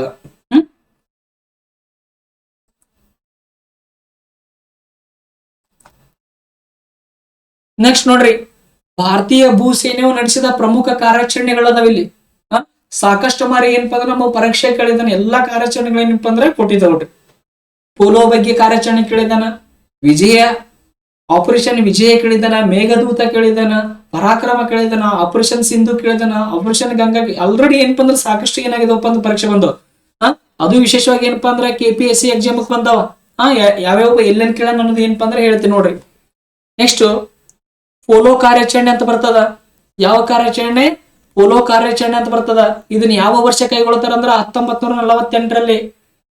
ಹೈದರಾಬಾದ್ ವಿಲೀನ, ಭಾರತದೊಂದಿಗೆ ಏನಪ್ಪಾ ಅಂದ್ರ ಹೈದರಾಬಾದ್ ನಿಜಾಮ ವಿಲೀನ ಆಗೋದಕ್ಕೆ ಅಲ್ಲ ಅಂತ ಕುಂತಿರ್ತಾನವ. 1948ರಲ್ಲಿ ಭಾರತದ ಮೊದಲ ಗೃಹ ಸಚಿವರಾದಂತ ಸರ್ದಾರ್ ವಲ್ಲಭ ಪಟೇಲ್ ಅವ್ರು ಏನಪ್ಪಾ ಅಂದ್ರ ಈ ಪೋಲೋ ಕಾರ್ಯಾಚರಣೆ ಏನಪ್ಪಾ ಅಂದ್ರ ಕೈಗೊಳ್ತಾರ. ಪೋಲೋ ಕಾರ್ಯಾಚರಣೆ ಯಾವ ವರ್ಷ ಕೈಗೊಂಡರು? 1948ರಲ್ಲಿ. ಪೋಲೋ ಕಾರ್ಯಾಚರಣೆ ಉದ್ದೇಶ ಏನಪ್ಪಾ ಅಂದ್ರ ಹೈದರಾಬಾದ್ ಅನ್ನ ಏನಪ್ಪಾ ಅಂದ್ರ ಭಾರತದೊಂದಿಗೆ ವಿಲೀನ ಮಾಡೋದು. ಹೈದರಾಬಾದವನ್ನ ಏನ್ ಮಾಡೋದಪ್ಪ ಅಂದ್ರ ಭಾರತದೊಂದಿಗೆ ವಿಲೀನ ಮಾಡೋದು. ನೆಕ್ಸ್ಟ್ ಆಪರೇಷನ್ ವಿಜಯ ಬರ್ತದ. ಯಾವ ವಿಜಯ?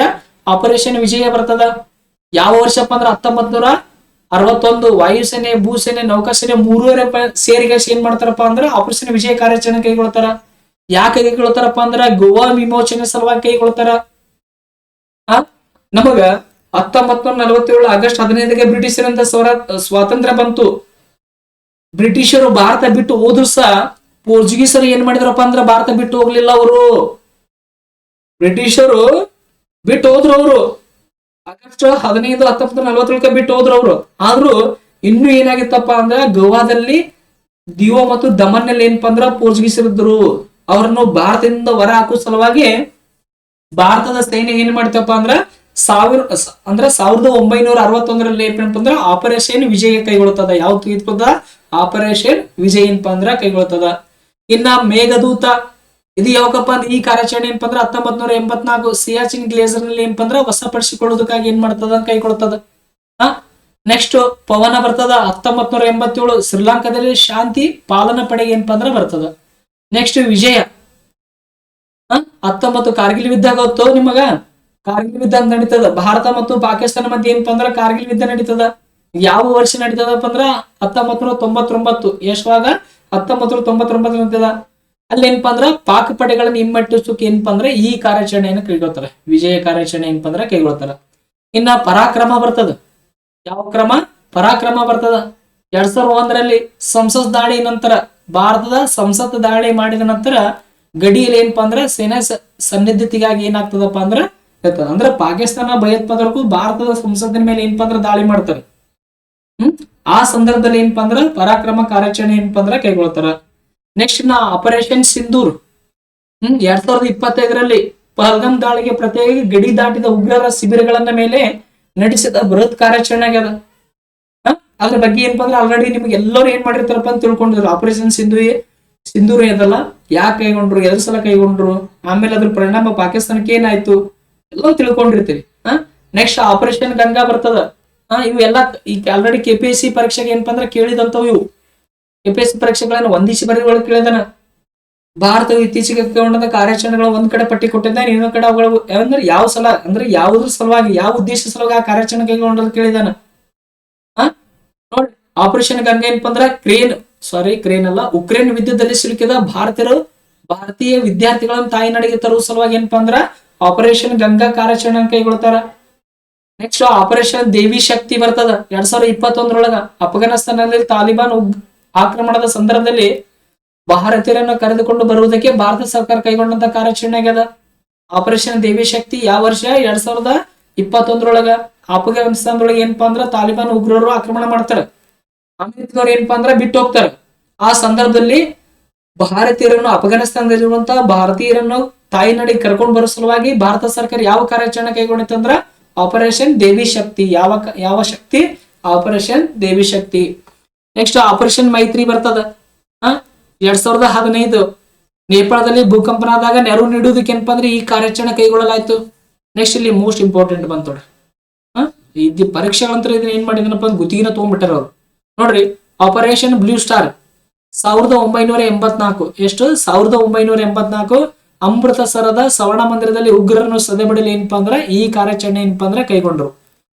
ಯಾರಪ್ಪ ಅಂದ್ರೆ ಇಂದಿರಾ ಗಾಂಧಿ. ಆಗಿನ ಪ್ರಧಾನಮಂತ್ರಿ ಯಾರಿದ್ರಪ್ಪ ಅಂದ್ರೆ ಇಂದಿರಾ ಗಾಂಧಿ ಇದ್ರು. ಯಾರಿದ್ರು ಆಗಿನ ಪ್ರಧಾನಮಂತ್ರಿ? ಇಂದಿರಾ ಗಾಂಧಿ ಇದ್ರು. ಆಪರೇಷನ್ ಬ್ಲೂ ಸ್ಟಾರ್ ಕಾರ್ಯಾಚರಣೆ ಯಾವಾಗ ಕೈಗೊಂಡ್ರಂದ್ರ 1984. ಯಾಕೆ ಕೈಗೊಂಡ್ರಪ್ಪ ಅಂದ್ರ ಅಮೃತಸರ, ಪಂಜಾಬಿನ ಅಮೃತಸರದ ಸ್ವರ್ಣ ಮಂದಿರದಲ್ಲಿದ್ದ ಉಗ್ರರನ್ನು ಹೊಡೆದು ಹೊರಗೆ ಹಾಕೋದಕ್ಕೆ ಏನಪ್ಪಾ ಅಂದ್ರೆ ಈ ಕಾರ್ಯಾಚರಣೆ ಏನಪ್ಪಾ ಅಂದ್ರೆ ಕೈಗೊಳ್ತಾರೆ. ನೆಕ್ಸ್ಟ್ ಆಪರೇಷನ್ ಕ್ಯಾಕ್ಟಸ್ ಅನ್ನೋದು 1988 ಏನಪ್ಪಾ ಅಂದ್ರೆ ಕೈಗೊಳ್ತಾರೆ. ಮಾಲ್ಡೀವ್ಸ್ ನಡೆದ ಕ್ಷಿಪ್ರ ಸೇನಾ ದಂಗೆ ಹತ್ತಿಕ್ಕಲು ಮತ್ತು ಅಲ್ಲಿನ ಸರ್ಕಾರಕ್ಕೆ ನೆರವಾಗಲು ನಡೆಸಿದಂತ ಮಿಂಚಿನ ಕಾರ್ಯಾಚರಣೆ ಇದು. ಆಪರೇಷನ್ ಕ್ಯಾಕ್ಟಸ್ ಅನ್ನೋದೇನಪ್ಪಾ ಅಂದ್ರ ಮಾಲ್ಡೀವ್ಸ್ ನಲ್ಲಿ ಏನಪ್ಪಾ ಅಂದ್ರ ಕ್ಷಿಪ್ರ ಸೇನಾ ದಂಗೆನ ಹತ್ತಿಕ್ಕಿ ಅಲ್ಲಿನ ಸರ್ಕಾರವನ್ನ ಏನಪ್ಪಾ ಅಂದ್ರ ಸರ್ಕಾರಕ್ಕೆ ನಡೆಸೋದಕ್ಕೆ ನೆರವಾಗುವ ಸಲುವಾಗಿ ಏನಪ್ಪಾ ಅಂದ್ರೆ ಕೈಗೊಂಡಂತ ಕಾರ್ಯಾಚರಣೆ ಆಗ್ಯದ. ಇನ್ನು ಆಪರೇಷನ್ ಸರ್ಪ್ ವಿನಾಶ ಅಂತ ಬರ್ತದ. ಇದು ಜಮ್ಮು ಮತ್ತು ಕಾಶ್ಮೀರದ ಪೀರ್ ಪಂಜಲ್ ಶ್ರೇಣಿಯಲ್ಲಿ ಉಗ್ರರ ಅಡಗುತಾಣಗಳನ್ನು ನಾಶಪಡಿಸಲು ನಡೆಸಿದಂತ ಕಾರ್ಯಾಚರಣೆ ಆಗ್ಯದ. ನೆಕ್ಸ್ಟ್ ಸರ್ಜಿಕಲ್ ಸ್ಟ್ರೈಕ್ 2016 ಏನಪ್ಪಾ ಅಂತ ಬರ್ತದ. ಉರಿಯ ದಾಳಿಗೆ ಪ್ರತಿಯಾಗಿ ಪಾಕಿಸ್ತಾನದ ಆಕ್ರಮಿತ ಕಾಶ್ಮೀರದಲ್ಲಿದ್ದ ಭಯೋತ್ಪಾದಕರು ಲಾಂಚ್ ಪ್ಯಾಡ್ಗಳ ಮೇಲೆ ದಾಳಿ ಮಾಡಿದ್ದು. ಇದು ಏನಾಗ್ತದಪ್ಪ ಅಂದ್ರ ಭಾರತ ಸೇನೆಯು ಕೈಗೊಂಡಂತ ಪ್ರಮುಖ ಕಾರ್ಯಾಚರಣೆ ಆಗ್ತಾವ. ಇವುಗಳನ್ನೆಲ್ಲವೂ ಏನ್ ಮಾಡ್ರಪ್ಪ ಅಂದ್ರ ಒಂದ್ಸಲ ಏನ್ ಮಾಡ್ರಿ ಸ್ಕ್ರೀನ್ ಶಾಟ್ ತಗೋರಿ. ಇಷ್ಟ ಮಾಡ್ರಿ ಅಂದ್ರೆ ನೋಡ್ರಿ, ಒಂದ್ಸಲ ಏನ್ ಮಾಡ್ರಪ್ಪ ಅಂದ್ರ ಸ್ಕ್ರೀನ್ ಶಾಟ್ ಅಂತ ತಗೊಂಡ್ಬಿಡ್ರಿ. ನಿಮ್ಗೆ ಏನಪ್ಪಾ ಅಂದ್ರೆ ಪದೇ ಪದೇ ಒಂದ್ 2 ಸಲ ಅವುಗಳನ್ನ ನೋಡಿದ್ರೆ ಏನಪ್ಪಾ ಅಂದ್ರೆ ಅವೆಲ್ಲ ಉದ್ದೇಶಗಳನ್ನ ನೆನಪುಳಿತಾವ. ನಮ್ಮ ಜಿಕೆ ಪೇಪರ್ ಬರ್ಬೋದು, ಬರದೇ ಇರ್ಬೋದು. ಬಟ್ ಈ ಪೇಪರ್ ಬಂದ್ರೆ ನೆಕ್ಸ್ಟ್ ಪೇಪರ್ ಅಂತೂ ಕಂಪಲ್ಸರಿ ಬರ್ತಾವ. ಆ ಪೇಪರ್ ಬಂದ್ರೆ ಮುಂದಿನ ಪೇಪರ್ಗೂ ಕಂಪಲ್ಸರಿ ಬರ್ತಾವ. ಒಂದಲ್ಲ ಒಂದ್ ಏನಪ್ಪಾ ಅಂದ್ರೆ ಕ್ವಶನ್ಸ್ ಗಳು ಬಂದೇ ಬರ್ತಾವ. ಒಂದ್ಸಲ ಏನ್ ಮಾಡ್ರಿ ಇದನ್ನ ಸ್ಕ್ರೀನ್ ಶಾಟ್ ತಗೊಂಡ್ಬಿಡ್ರಿ. ತಗೊಂಡ್ರಂದ್ರೆ ಏನಪ್ಪಾ ಅಂದ್ರೆ ನಿಮಗ ಅನುಕೂಲ ಆಗ್ತದ. ನೆಕ್ಸ್ಟ್ ನೋಡಿ, ಇನ್ನೊಂದು ಭಾರತೀಯ ಭೂಸೇನೆ ಇತಿಹಾಸದಲ್ಲಿ ಕೇವಲ 2 ಅಧಿಕಾರಿಗಳು ಮಾತ್ರ ಏನಾಗಿದಪ್ಪ ಅಂದ್ರ ಫೀಲ್ಡ್ ಮಾರ್ಷಲ್ ಗೌರವ ಏನ್ ಮಾಡಿದಾರಪ್ಪ ಅಂದ್ರ ತೆಗೆದುಕೊಂಡಾರ. ಭಾರತೀಯ ಸೇನೆ ಇತಿಹಾಸದಲ್ಲಿ ಅಲ್ಲಿಂದ ಹಿಡಿದು ಇಲ್ಲಿವರೆಗೂ ನೋಡಿದಾಗ ಫೀಲ್ಡ್ ಮಾರ್ಷಲ್ ಗೌರವ ಪದವಿಯನ್ನು ಕೇವಲ ಏನಪ್ಪಾ ಅಂದ್ರೆ 2 ನೀಡಲಾಗ್ಯದ. ಅವ್ರು ಯಾರನ್ನ ನೋಡ್ರಿ, ಇಲ್ಲಿ ಫೀಲ್ಡ್ ಮಾರ್ಷಲ್ ಶ್ಯಾಮ್ ಮಾನಿಕ್ ಶಾ ಅಂತ ಬರ್ತಾರ. ಫೀಲ್ಡ್ ಮಾರ್ಷಲ್ ಶ್ಯಾಮ್ ಮಾನಿಕ್ ಶಾ ಅಂತ ಬರ್ತಾರ. ಇವರು ಮೊದಲ ಫೀಲ್ಡ್ ಮಾರ್ಷಲ್ ಆಗ್ತಾರ. ಇನ್ನು ಎರಡನೇದವ್ರು ಯಾರಪ್ಪ ಅಂದ್ರೆ ಫೀಲ್ಡ್ ಮಾರ್ಷಲ್ KM ಕಾರ್ಯಪ್ಪ ಬರ್ತಾರ. ಇವ್ರು ಏನಪ್ಪಾ ಅಂದ್ರೆ ಕರ್ನಾಟಕದವರು. ಕರ್ನಾಟಕದ ಮೊದಲ ಫೀಲ್ಡ್ ಮಾರ್ಷಲ್ ಯಾರಪ್ಪ ಅಂತ ಕೇಳಿದಾಗ KM ಕಾರ್ಯಪ್ಪ ಅಂತ ಹೇಳ್ಬೇಕು. ಭಾರತದ ದೇಶದ ಮೊಟ್ಟ ಮೊದಲ ಫೀಲ್ಡ್ ಮಾರ್ಷಲ್ ಯಾರು ಅಂತ ಕೇಳಿದಾಗ ಏನಪ್ಪಾ ಅಂದ್ರ ಶ್ಯಾಮ್ ಮಾನಿಕ್ ಶಾ ಅಂತ ಹೇಳ್ಬೇಕು. ಶ್ಯಾಮ್ ಮಾನಿಕ್ ಶಾ ಅಂತ ಏನಪ್ಪಾ ಅಂದ್ರ ಹೇಳ್ಬೇಕು. ಇಲ್ಲಿಗೆ ಏನಾಗ್ತದಪ್ಪ ಅಂದ್ರೆ ಭೂಸೇನೆ ಬಗ್ಗೆ ಸಂಪೂರ್ಣವಾಗಿ ಏನಾಗ್ತದಪ್ಪ ಅಂದ್ರೆ ಕ್ಲಾಸ್ ಮುಗಿತದ. ನೆಕ್ಸ್ಟ್ ಮುಂದಿನ ಕ್ಲಾಸ್ನಾಗ ಏನ್ ಮಾಡೋಣಪ್ಪ ಅಂದ್ರ ವಾಯುಸೇನೆ, ಭಾರತೀಯ ವಾಯುಸೇನೆ ಬಗ್ಗೆ ಏನಪ್ಪಾ ಅಂದ್ರೆ ಡಿಸ್ಕಸ್ ಮಾಡೋಣ. ಆತ್ಮೀಯ ಸ್ನೇಹಿತರೆ, ಇಲ್ಲಿವರೆಗೂ ಈ ತರಗತಿಯನ್ನು ಸಂಪೂರ್ಣ ವೀಕ್ಷಣೆ ಮಾಡಿದ್ರೆ ತಮಗೆಲ್ಲರಿಗೂ ಹೃತ್ಪೂರ್ವಕವಾದ ಧನ್ಯವಾದಗಳು. ಮತ್ತೆ ನಾನು ಮುಂದಿನ ವಿಡಿಯೋದಲ್ಲಿ ಏನಪ್ಪಾ ಅಂದ್ರ ಭಾರತೀಯ ವಾಯುಸೇನೆಯ ಬಗ್ಗೆ ನಿಮ್ಮೊಂದಿಗೆ ಡಿಸ್ಕಸ್ ಮಾಡಲು ಬರ್ತೀನಿ. ಅಲ್ಲಿವರೆಗೂ ಥ್ಯಾಂಕ್ ಯು.